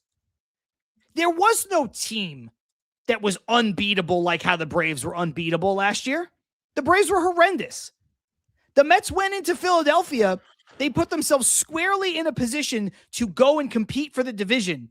And then after that, I think they lost 10 games in a row. So what are you going to do? And they got swept by the Pirates and swept by one game. You can't beat the Pirates. You can't beat the Reds. You can't beat the Marlins. One game. Get out of here. That's a joke. Anyway, my candidate for the safe is simple. What a transition. Just like the fire, the passion. Anyway, the person I'm putting to the safe. Because I have to calm down. I'm wearing a very thick sweater. It's hot in here. Got the lights on. Fucking sweating. Okay. I'll say this. I'm putting Jeff McNeil in the safe. Okay. Because he's gone and he can't hurt you anymore. I think I would love to ship him to California in the safe, but I don't think that's legal. So, we'll just put him in the safe for a bit. Maybe we'll put all his belongings from the Mets clubhouse into the safe and just send that over. But Jeff McNeil's going in the safe for me. Because I've just had enough of that, man. I'm just over Jeff McNeil and I'm happy that he's gone. I do love this one from Carson Ibby as our graphic comes away. $400 million payroll, game 162 should never have been a reality. Do we see how entitled these guys are? This was turning into the New York Rangers. Stearns put a stop to it. This is why I'm so grateful. I know Carson rubs a lot of people the wrong way when he says stuff like this. But again, I empathize because a lot of stuff that I say rubs people the wrong way. But he's right. He's right. You can't Steve Cohen is spending $300+ million every year on his team, plus another $150 million on luxury tax that he basically just throws out the window. And again, I'm not the one to hold out sympathy cards for billionaires. I'm happy that Steve Cohen is spending that much money on a payroll. He should be. But you can't just be like, oh, yeah, and what do you have to show for it, Steve? Well, not much. Not much. We got Jeff McNeil on the team. Pete Alonso has the home run record. Did you win any championships? No. Did you come close? No, not really. Like, you're just throwing money out the window. So, I know people don't want to hear this, but it's the truth.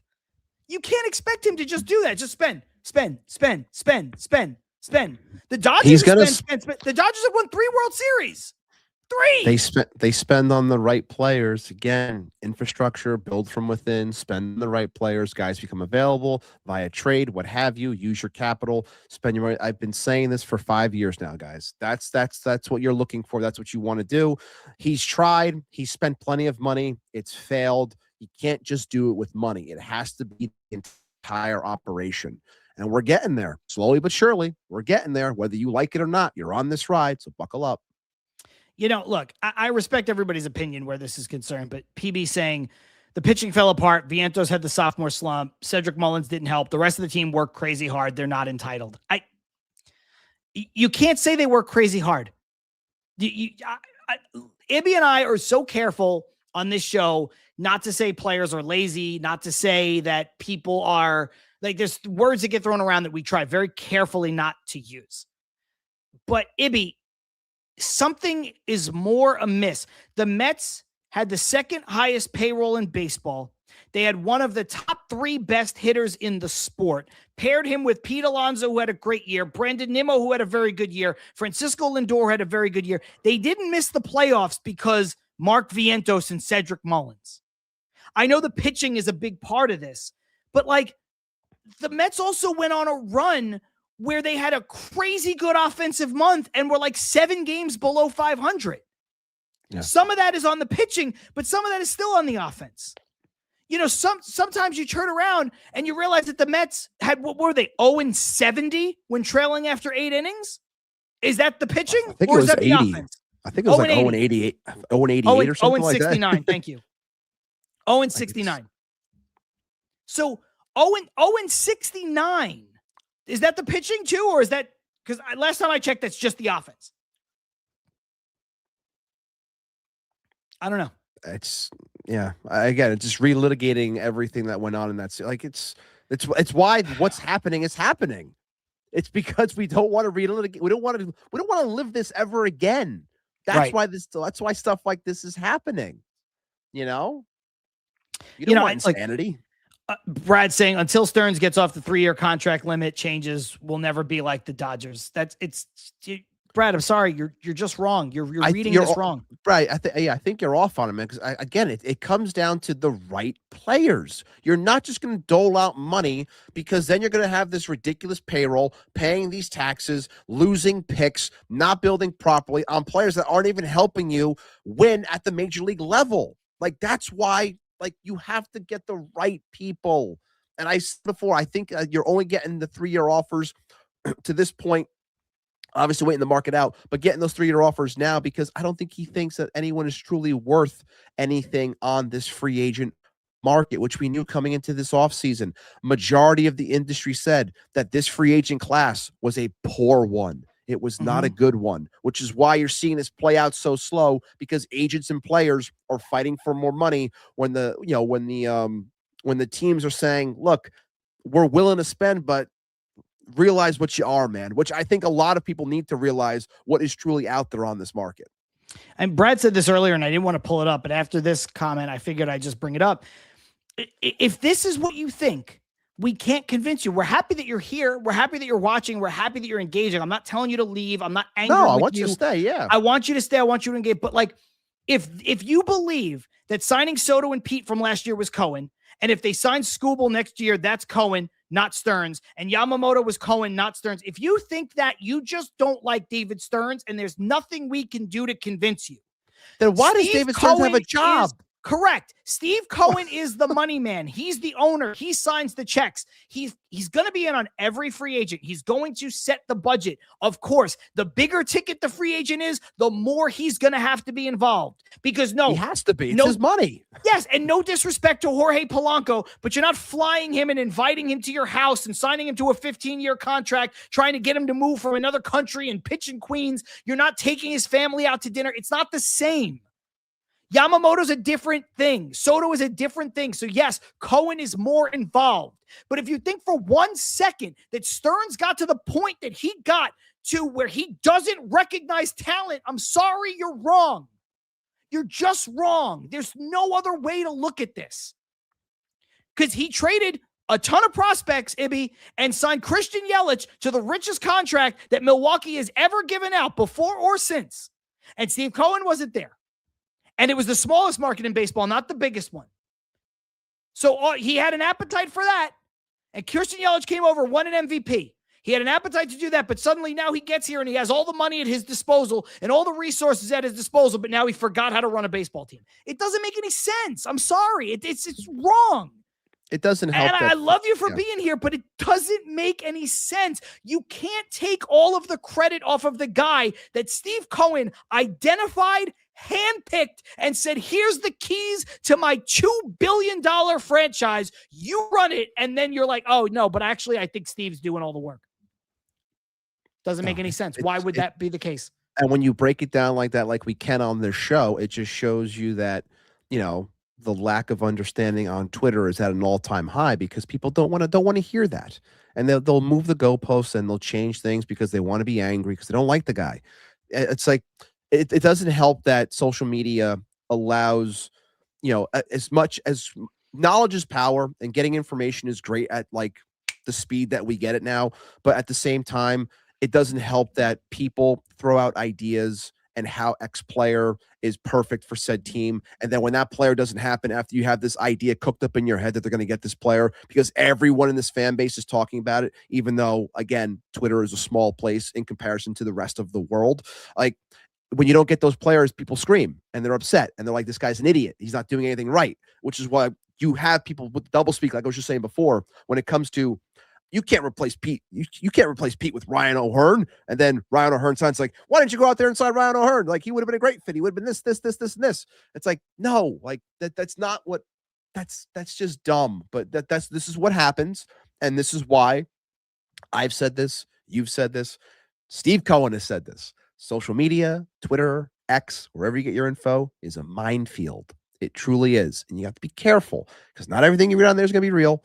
And you have to understand that not everything's going to happen just because one person says it, no matter what their platform is. Remember that. Couldn't have said it better myself. Let's talk about Odd Villains. I blame Flip. Flip. I love shout out Master Flip, who I think you and I both met for the first time in person at the Queens Baseball Convention. Yeah. Flip do be, I love Flip, so no shade at all. Flip do be giving you expectations though. Flip will get like, yeah, I'm doing jersey swaps on Tatis, and you're like, oh shit, I could really get behind.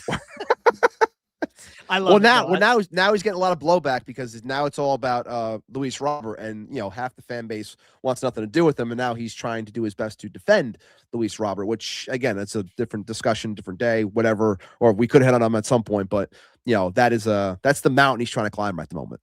Yeah, for sure. Let's talk about Cody Bellinger, Ibby. Yeah. You know that a couple seasons ago when Cody Bellinger got the flyer from the Cubs, that flyer deal, prove it deal, whatever. I said then, I was like, this is the perfect guy. He's primed for a big time bounce back. I believed in it. I would have co-signed the Mets doing it. And I was like, on a short-term deal, I'm in on Cody Bellinger. Long-term, it scares me. 100%. I get it.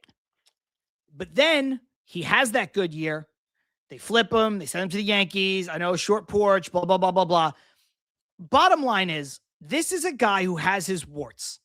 I get it. He's a guy who is not perfect. He's a guy who is going to scare you with some of the peripherals, home and away splits when you look at Yankee Stadium versus other places. But it's not like he played his whole career in Yankee Stadium, Ibby. He's a guy who some of the other things should show you, pretty good hitter left on left. Pretty consistent power. If you take away the MVP year where he was just insanely good, and you take away some of the extra home runs he got in Yankee Stadium, he's a guy who's probably going to hit you 25 home runs. That's what he does. He's going to give you elite defense in the corner outfields. He's athletic. So I say all this to say, I think he fit the Mets 3 years ago. I think he fit the Mets last year if they wanted him. He fits the Mets so well right now. He fit them before they got rid of Nimmo. He fit them before they got rid of Jeff. He fit them when I thought and hoped that they would bring back Alonso. I thought Bellinger was still a fit. Now that those players are all gone, warts or not, love them or hate them, I'm not saying open checkbook and sign them to whatever deal. I'm not saying that. But all roads right now are leading to Cody Bellinger. He is the perfect profile player for what this team needs right now. I think everything that's gone on with this offseason to this point, I've been very apprehensive, and I still question it when it comes to the years and getting out from Nimmo and the age. But everything that's gone on so far and continues to happen with this team, it just feels like Bellinger is the move, even though I still am unsure of it. The defense, the versatility, first base, outfield, everything it makes too much sense. Unless something else happens that takes me off of that, I feel like this is almost inevitable, but I also think it's about the market coming down. And I know Armand's saying that he's looking for 6+ years. I don't think he's going to get it. I don't think he's going to get it either. I don't think he's going to get it. I don't think the Yankees are going there. I don't. I think with that being said, it's then going to come down to the Mets and Dodgers. Shockingly, the Dodgers, because I think as the years come down, I think he works back into the Dodgers calculus more so than Tucker does. So I feel that that's where it might end up being the Mets, because of maybe they offer a little bit more on the AAV with the lesser years for him to stay in New York. So like, I don't know. It makes a lot of sense, but I still like it's weird. I'm talking out both sides here. It's like I see it. I think it makes all the sense from everything that's gone on this side. And maybe that's me looking at it from the fan perspective where it's like, I see this makes too much sense. This is going to happen. And then I look at the other side where I tend to lean on this show and I'm like, it doesn't make sense because of the money, the years, Nimmo. I know he's a better athlete, but the shoulder and what he's going to provide moving forward. Is the offense going to carry? Does the offense carry in City like it would at Yankee? Is there going to be a major difference? Like, is that worth the length? Is that worth the defense? Essentially, then, like, is it worth that? So that's why I'm like, I feel like I'm really stuck in the middle. But as of today, the 23rd on this Festivus of 2025, like, I feel like that's going to be the move. I do. It's just, look, I don't know if we'll see how I react when the announcement drops, if it does, but I feel like that's where it's going to end up going. And, you know, I'll look through the chat, see what everyone else is feeling, but it just seems like it's inevitable. Unless, you know, something that our chef decides to cook up is something different that we haven't seen yet. It just feels like that's going to be the way that they go. Look, a lot of people are with you. There's a lot of apprehension. Ant saying, I pulled this up before. John loving Cody Bellinger since forever. Yeah. Also saying, ring the dang bell, Ibby. And Carson saying the belly bell is going to be worn out to shreds.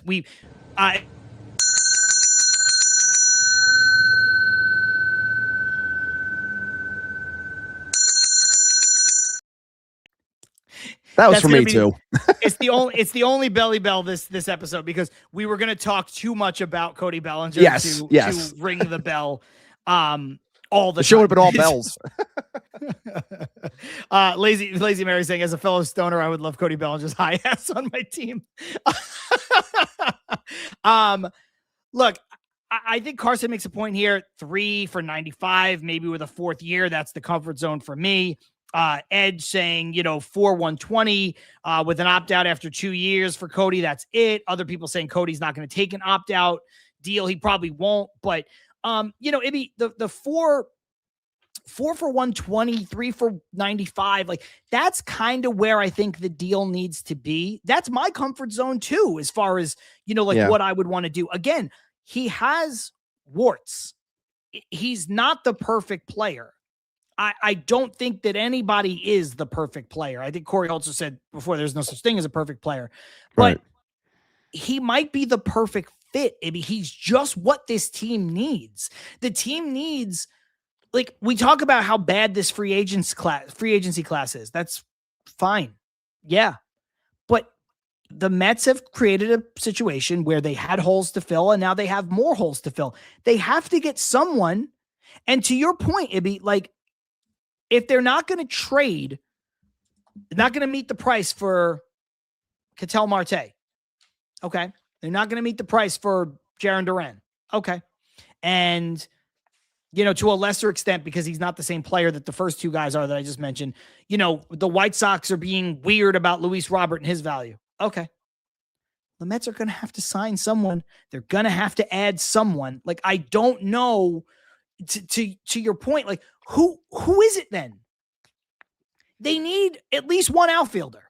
They need at least one more infielder. Like, they need players. Yeah.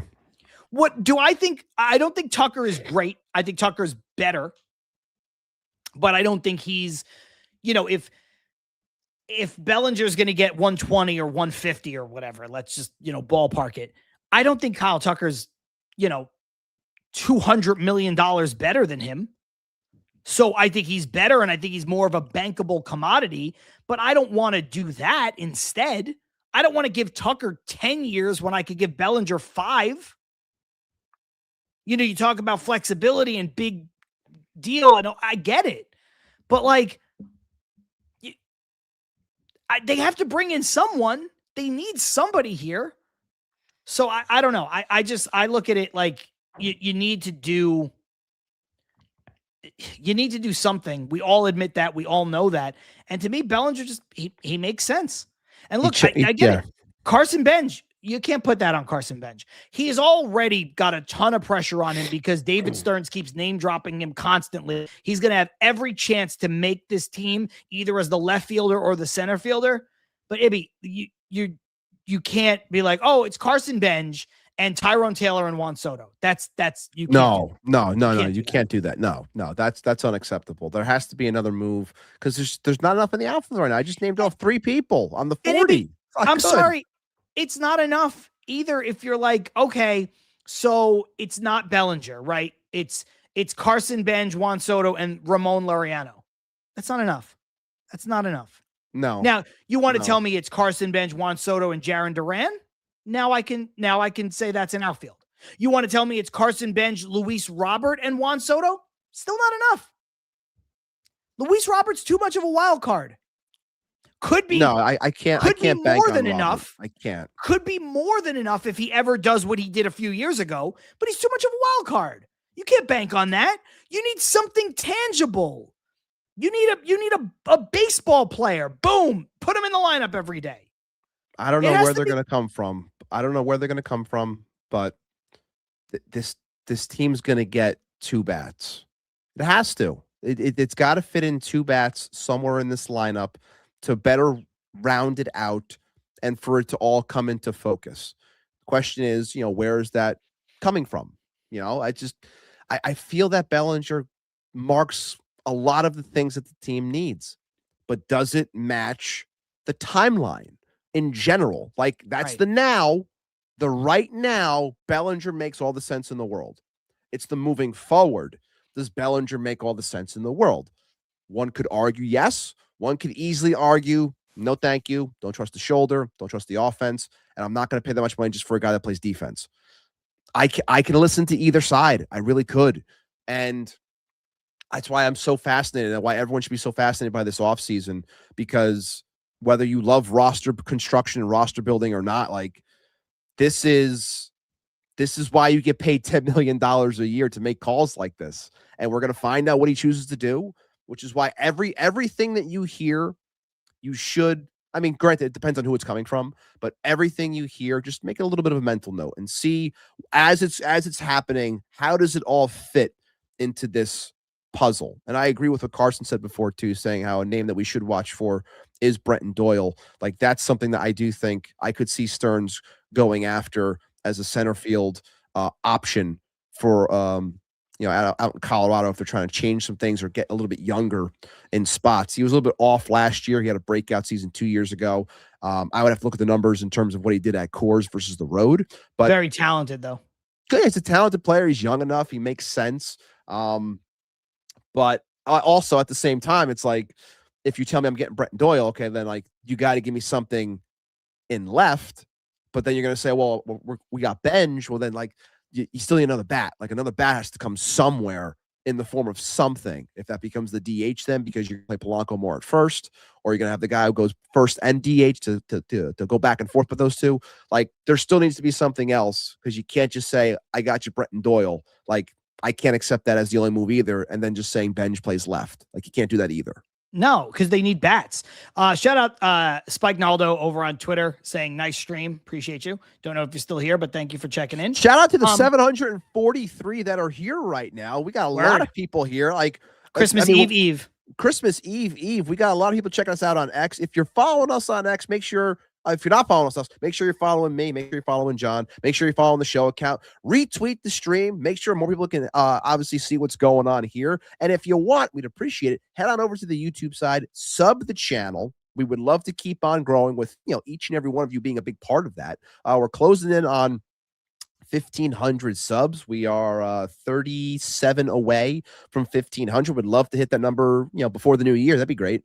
So we got a couple of days to hit that. But yeah, shout out to the 700 and now 40 people here rocking with us on Christmas Eve, aka Festivus. Just a couple of things. Not trying to take these folks to task, but Edge saying Morabito's on the 40, and he's an option. They protected him for a reason. He hasn't even played in AAA yet. And by all accounts, Morabito's probably, it'd be a 4th outfielder. Like, he's Right now, he would be based off his profile. He had a good year. He did. He had a great year, which is why they chose to protect him. They didn't want to let him out there. And they should protect him. They should have protected him. Because somebody probably would have taken him, like a bad team, the Rockies, the White Sox, the A's, maybe take a flyer on him. If he was in a deal, it also wouldn't shock me. If he was a third piece of a deal, that wouldn't shock me either. Yeah, exactly. So, and PB saying all the way Morbido, but it's too soon, and he's not the bat. Like you can't put this on. You need proven bats, commodities. The Mets are already running out Brett Beatty. They're already going to have, as it stands right now, I don't think all these guys will be on the team, but right now the Mets have a team, maybe they have a 26-man roster that today would include Brett Beatty, Mark Vientos, Luis Angel Acuna, Ronnie Mauricio, Francisco Alvarez. It's too many question marks. I need 2 of those names gone already. I really do. I need 2 of them gone. And I do get this, Jeff Cohen saying, what's the fascination with Luis Robert Jr.? He has all the talent in the world. But, it's change of scenery. That's what it comes down to for a lot of people. They think the change of scenery, a better environment, around better players, not, maybe some more veterans, not carrying the weight that people thought he'd be able to carry in Chicago. Like, I get it to that extent. But to John's point before, 2 years removed from his best season, like we haven't seen anything. He's been a guy who's had an OPS plus of 86 the last 2 years. Like it hasn't been good. He can't stay healthy. Like there's a lot of question marks, and you can't bank on that. You can't. If he's here, I'll pray. But again, we shouldn't be in the stage of praying when it comes to things. And also for what Chicago's probably asking for, I'm not taking out all that money. And if I am, then I'm not giving you anything. So don't think that you're going to, even if they say, oh, we'll give you 10 million for it. It's like, I still question what I'm going to get from this guy. So you're not going to get that much in terms of prospect capital from me either. So I think that's why he's kind of stuck in limbo right now between the Mets or the Reds or whoever else, because nobody wants to pay the price because they don't trust the guy. Yeah. And I do agree with Edge on this. Like Luis Robert is better than Tyrone Taylor. He is. He is. Tyrone Taylor's higher ceiling for sure. But Tyrone Taylor's on the team, and Tyrone Taylor doesn't mean that you have to trade people to get him and then pay $20 million for him, because Robert could be 1,000,000 times better than Tyrone Taylor, or maybe he could give you exactly what Tyrone Taylor is giving you, which is a bat off the bench that plays a plus center field that hits lefties, which is something that Tyrone Taylor should be doing, but hasn't really hit lefties since he came to the Mets. Like that's what Robert could do at $20 million and the cost of prospects. Like what? It doesn't make sense. And I like Robert. I get it. And I agree with you here too, Edge. Like I've been saying, like I question Cody. I do. There's a lot of questions with him. There's plenty. With respect to you and to Edge, though, it's a different level. No, Cody Bellinger has I questions. Cody Bellinger is not the question mark that Luis Robert is at all. Period. That's a bridge too far for me. Different kinds of questions. I know he's 2 years away from hitting 210 and being lost, but I don't know. It's different to me. I get it though, because I get it. Like my apprehension. My apprehension with Cody has been the whole, like, this is, like Ed just said, like we're 2 years removed from this guy not being able to be given away, and, kicked off the Dodgers of all teams who knew him the best. And, Chicago basically got rid of him. They paid him the Yankees to get, take this guy away from us. Like, I get it. Like not wanting to give this guy $150 million, $180 million. I get it completely. I do, which is why I've been so, like, I don't know if this is the guy. It just seems like it's trending in that direction. That's why, the more people talk about it and they're like, Mets should push more chips into the table, try to get Jarren Duran, like stuff like that does make more sense, Ibby. Like it does make more sense. Think about it from a team building perspective. And I don't think he's like, the greatest player in the world, but like, let's put some respect on Jarren Duran's name. 2 years ago, he was like in terms of like overall WAR, he was like one of the best players in the sport. It's like a top 5 player in the sport. Took a little bit of a step back last year, but Jarren Duran is wildly talented. He's going to give you, I don't know, 60 to 70 extra base hits. He's led the league in triples the last 2 years. He's going to get his doubles. He's going to bop around 15 to 20 home runs. He does that. You're looking at let's just say he hits 20 of each. 20 triples, which is a tremendous amount, but 20 triples, 20 doubles, 20 homers, that's 60 extra base hits. And he's going to do it playing a plus center field. He bats at the top of your lineup. He's going to steal bags. Like, that's the guy. And you get, I think he comes with 3 years of control. That might be the guy you want to go and push your chips in. I think I He's like probably Duran. the best fit. I like Duran. I'm curious on what the capital would be. Would they push for a Tong? I don't know if they would. They probably would. I don't know if the Mets would budge on it. But I think that Duran makes sense. I've said on the show previously that I loved his fire. People would talk about like when Drew Gilbert was a prospect, like he plays with his hair on fire. Like I think Jarren Duran is what people thought that Drew Gilbert was. Like, no, Jarren Duran is that. I question if he'd be able to handle New York. I question if he'd be able to handle the media. I question if his hot-headedness would bode well here. But, I also wonder if he is a player that we've already seen the best, and it would just be a slow decline moving forward. I don't know. But in terms of what I would rather have and what might be more bankable or a risk I'd be willing to take, it might be Duran. It would. But again, he has questions too. But like everyone says, every player has question marks. You got to decide which one you're willing to take said risk on. Look, we didn't really get to these guys, and we'll try to get to a bunch here in the last 10 minutes or so. Maybe. M Easy saying I would trade for Yandy Diaz as well. Look, Yandy Diaz. I don't know if the Rays are going to move him now that they've moved Brendan Lau, but Yandy Diaz is such an underrated hitter. It's insane. He's over the last like handful of years, top like top 10, I believe, in weighted runs created plus, and then top 5 in like somebody who's consistently put out batting averages over 300. He's sitting at 301 over the last like 3 or 4 years. Like he's just a very good all around hitter. He's a bad defensive first baseman, but you could have him be your DH. He's very cost controlled. I know he's going to be like 34 years old, but it's really just this year and next year, so it's not crazy. The problem is, do the Rays have to trade him? Do they want to trade him? Trading with the Rays is always tricky because you think you're going to get a little fleeced. Even if you're David Stearns and you're savvy, there's a chance you get, kind of the wool pulled over your eyes because that's kind of what they're known for doing. And maybe the question is here, look, I like Yandy Diaz a lot. I was pushing for the Mets to try to get Wilson Contreras before he went to the Red Sox. So Yandy Diaz would be a good pivot here. I also think, you can make a case for, Isaac Paredes, or to a lesser extent because the money's very high, but Christian Walker. You could go and get a guy who's going to bop you some home runs and can play first base and DH. But if you get Yandy Diaz or Isaac Paredes, or if they would have gotten Wilson Contreras, or if they get Christian Walker, guess what? They still need an outfielder. So I would trade for Yandy Diaz. I would trade for Isaac Paredes. I would have traded for Wilson Contreras. I think Okamoto fits, but then they still need a left fielder or a center fielder. They just do. So it's not that this is a bad idea, but then they need somebody else because they don't have any outfielders. That's why I'm still within this market of, the idea of Duran, the idea of Cody, the idea of Kyle Tucker, the idea of another trade somewhere that we're not thinking of, or player moving positions.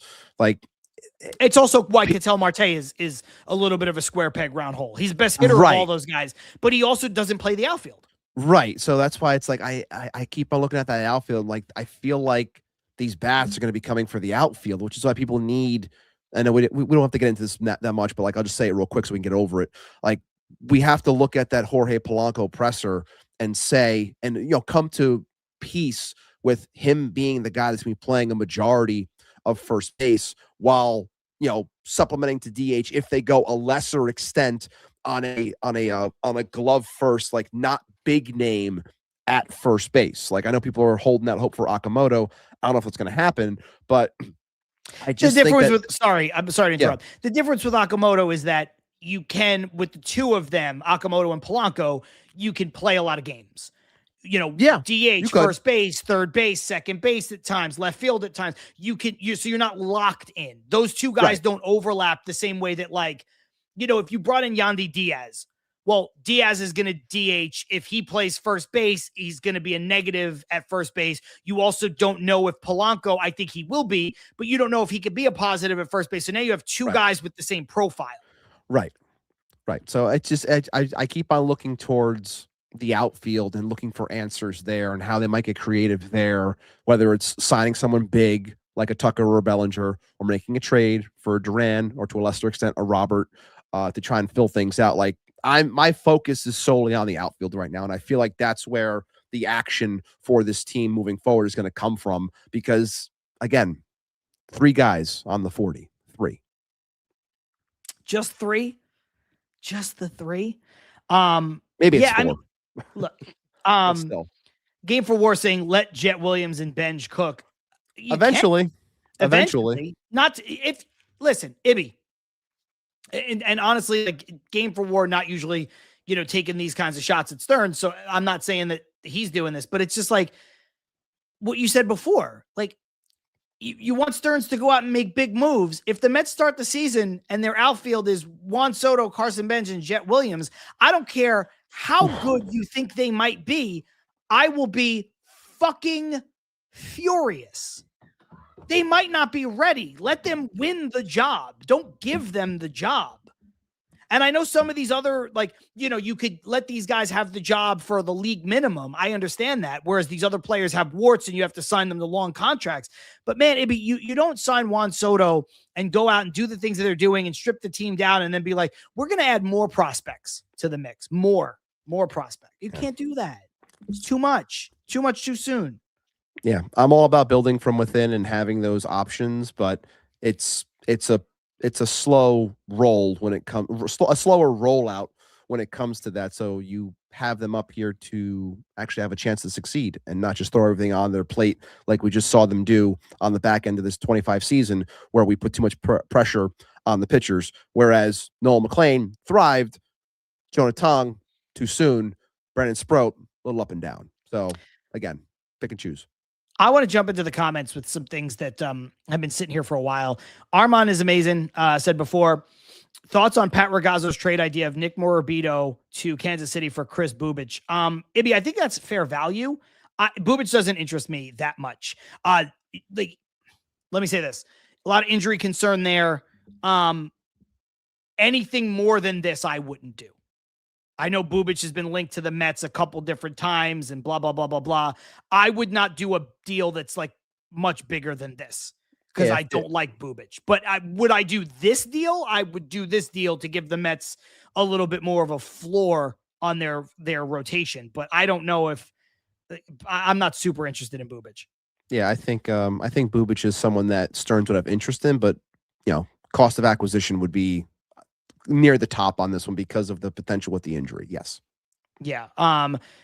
We've got this one from Keith from before. Keith saying, what does Ibby do when he gets the notification of Austin Hayes on Christmas morning? So Ibby, take us through your Christmas morning. You've got two, two lovely kids. You got to deal with Santa. You got to do all that. And then you get the ping that Austin Hayes is a New York Mets starting left fielder. Obviously, I would make sure that we play out things when it comes to Christmas and gifts and me making sure all the wrapping paper is thrown out like the classic dad move always is. I would record something. I would record something and I would post it right away just for you, Keith, because I'm not sure. I have to actually have that moment happen for me to, like, the ideas hit me once something happens. Like, the idea is like, okay, I'm going to do this. I'm going to do this. I'm going to do this. I'm going to do this. So the second that happens, I'm sure an idea will pop in. I'll hit record and it'll get posted and I'll make sure to send it to you first. Armand saying Ibby will get the ding of me DMing him the Hayes news and then block me. Tank saying Ibby for Christmas, I'll allow you to get second place on fantasy baseball. Oh, of course, because Tank wants to defend that title. Hey, Tank, I'm just going to say that year one was a pure learning curve for me. I don't know if Keith's still here, but I do plan on coming back with a vengeance and establish my dominance in year two after getting my lay of the land in year one. I don't think Truman, I'm not sure if Truman Quinn is in here anymore, but said earlier, John looks like a young Santa Claus. And I don't know I just need more information. Is it just because I have a beard? I think it's the beard. I mean, a lot of people have beards. That's beardism. It's beardist. I've never, Jamila, I think I'm saying that right. Is it Jamilia? Jamilia? Correct me. Please let me know. I want to get names right. So it's either Jamilia or Jamila. I just want to be for sure. Ibby, I hope you get the notification on Christmas. Ibby, look, get out of here in a minute. Christmas Eve is tomorrow. Maybe we'll get news. Sometimes baseball news will bleed into Christmas Eve. It doesn't really happen on Christmas Day. And, I think we might have a winner. This might have just stole the show. I know. Carson. This is I'm Carson. I think you might have just stole the show, my brother. It's me, unknown. Aha. Unknown is unknown. Oh, unknown. Oh, that was my Amari, one of my students. Oh, That's gotcha. Yes, one of my students. Odd villain saying because you had glasses on. Ed saying John looks like Cowboy Cerrone from the UFC. I don't know who that is. I don't follow UFC. I don't know if you do. I'm trying to think. I don't know who that is. Cowboy Cerrone wasn't Cerrone bald? I thought he was bald. I don't know. I'm not big in the UFC either. I'm not. Ibby, I'm gonna I'm gonna make an executive decision on this one. Crown comment of the show. We had one in running for a long time, but I think Carson stole it here at the very end.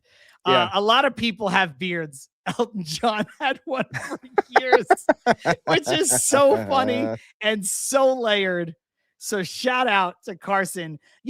Quick shout out back to Tank, who was really holding strong. This is from the beginning of the show. He was. The Jeep Lindor gifted Jeff means more to me than Jeff McNeil the Met, which was a really good one. That was Carson really good one.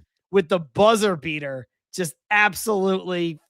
Oh my God, that's Ibby. You talk about a well-crafted joke. It's layered. The formatting was right. Yeah, it was chef's kiss. The formatting was right.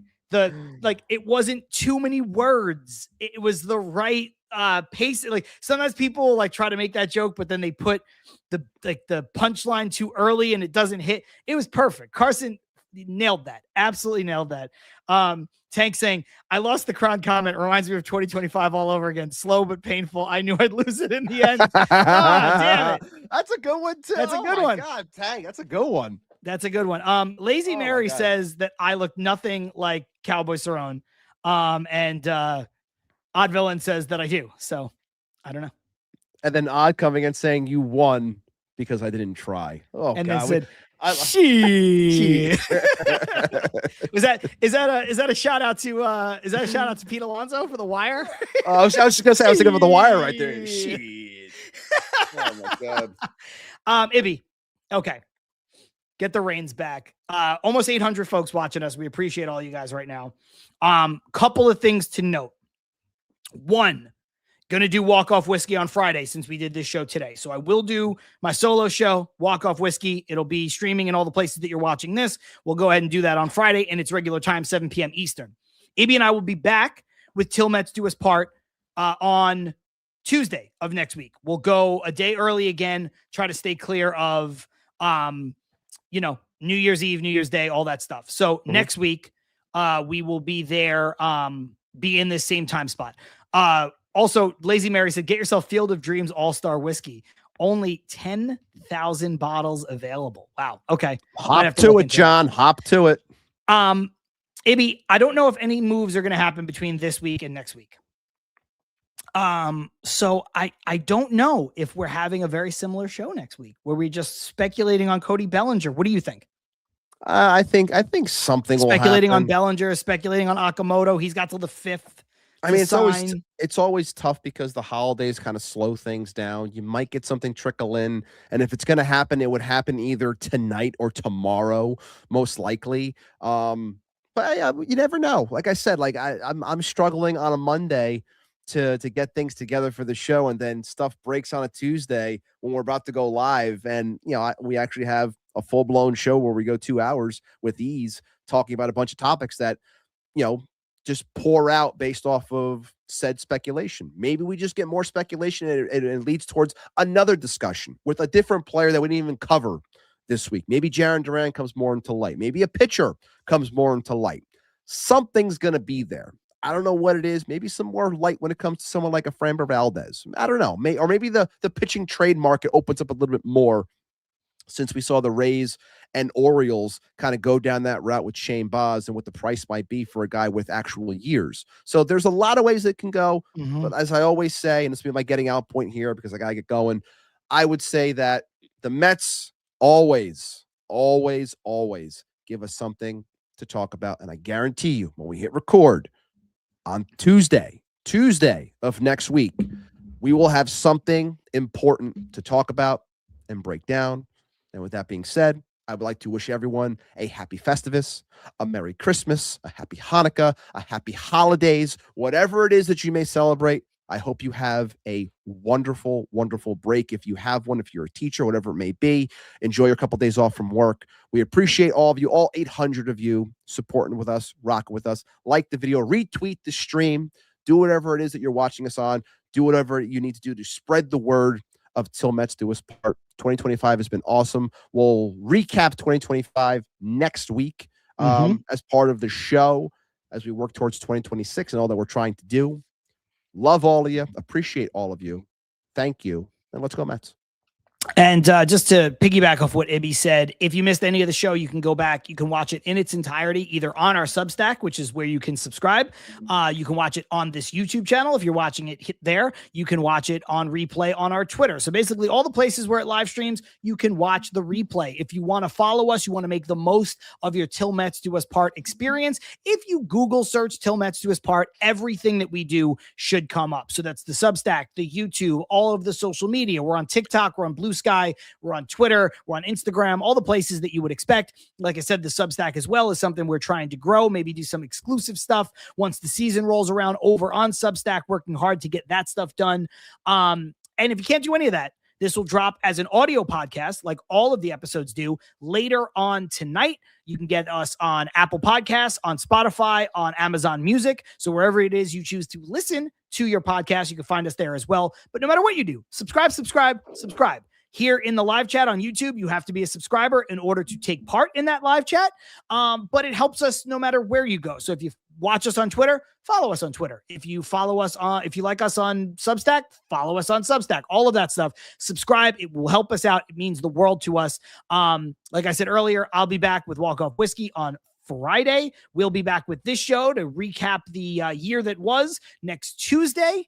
And hopefully we have some Mets stuff to talk about, some concrete things we will. As we do. We will.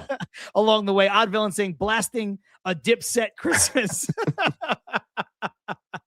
And yes, happy Hanukkah. I think it just wrapped up yesterday or the day before to everybody who celebrates. So if you celebrate Hanukkah, I hope you had a wonderful holiday season. If you're going to celebrate Christmas tomorrow and the next day, Merry Christmas and happy holidays to everybody. Be safe, be merry, enjoy. And then there's no other way to go out, Ibby. I'm John. That's Ibby. This is Til Mets Do Us Part. Dip, set.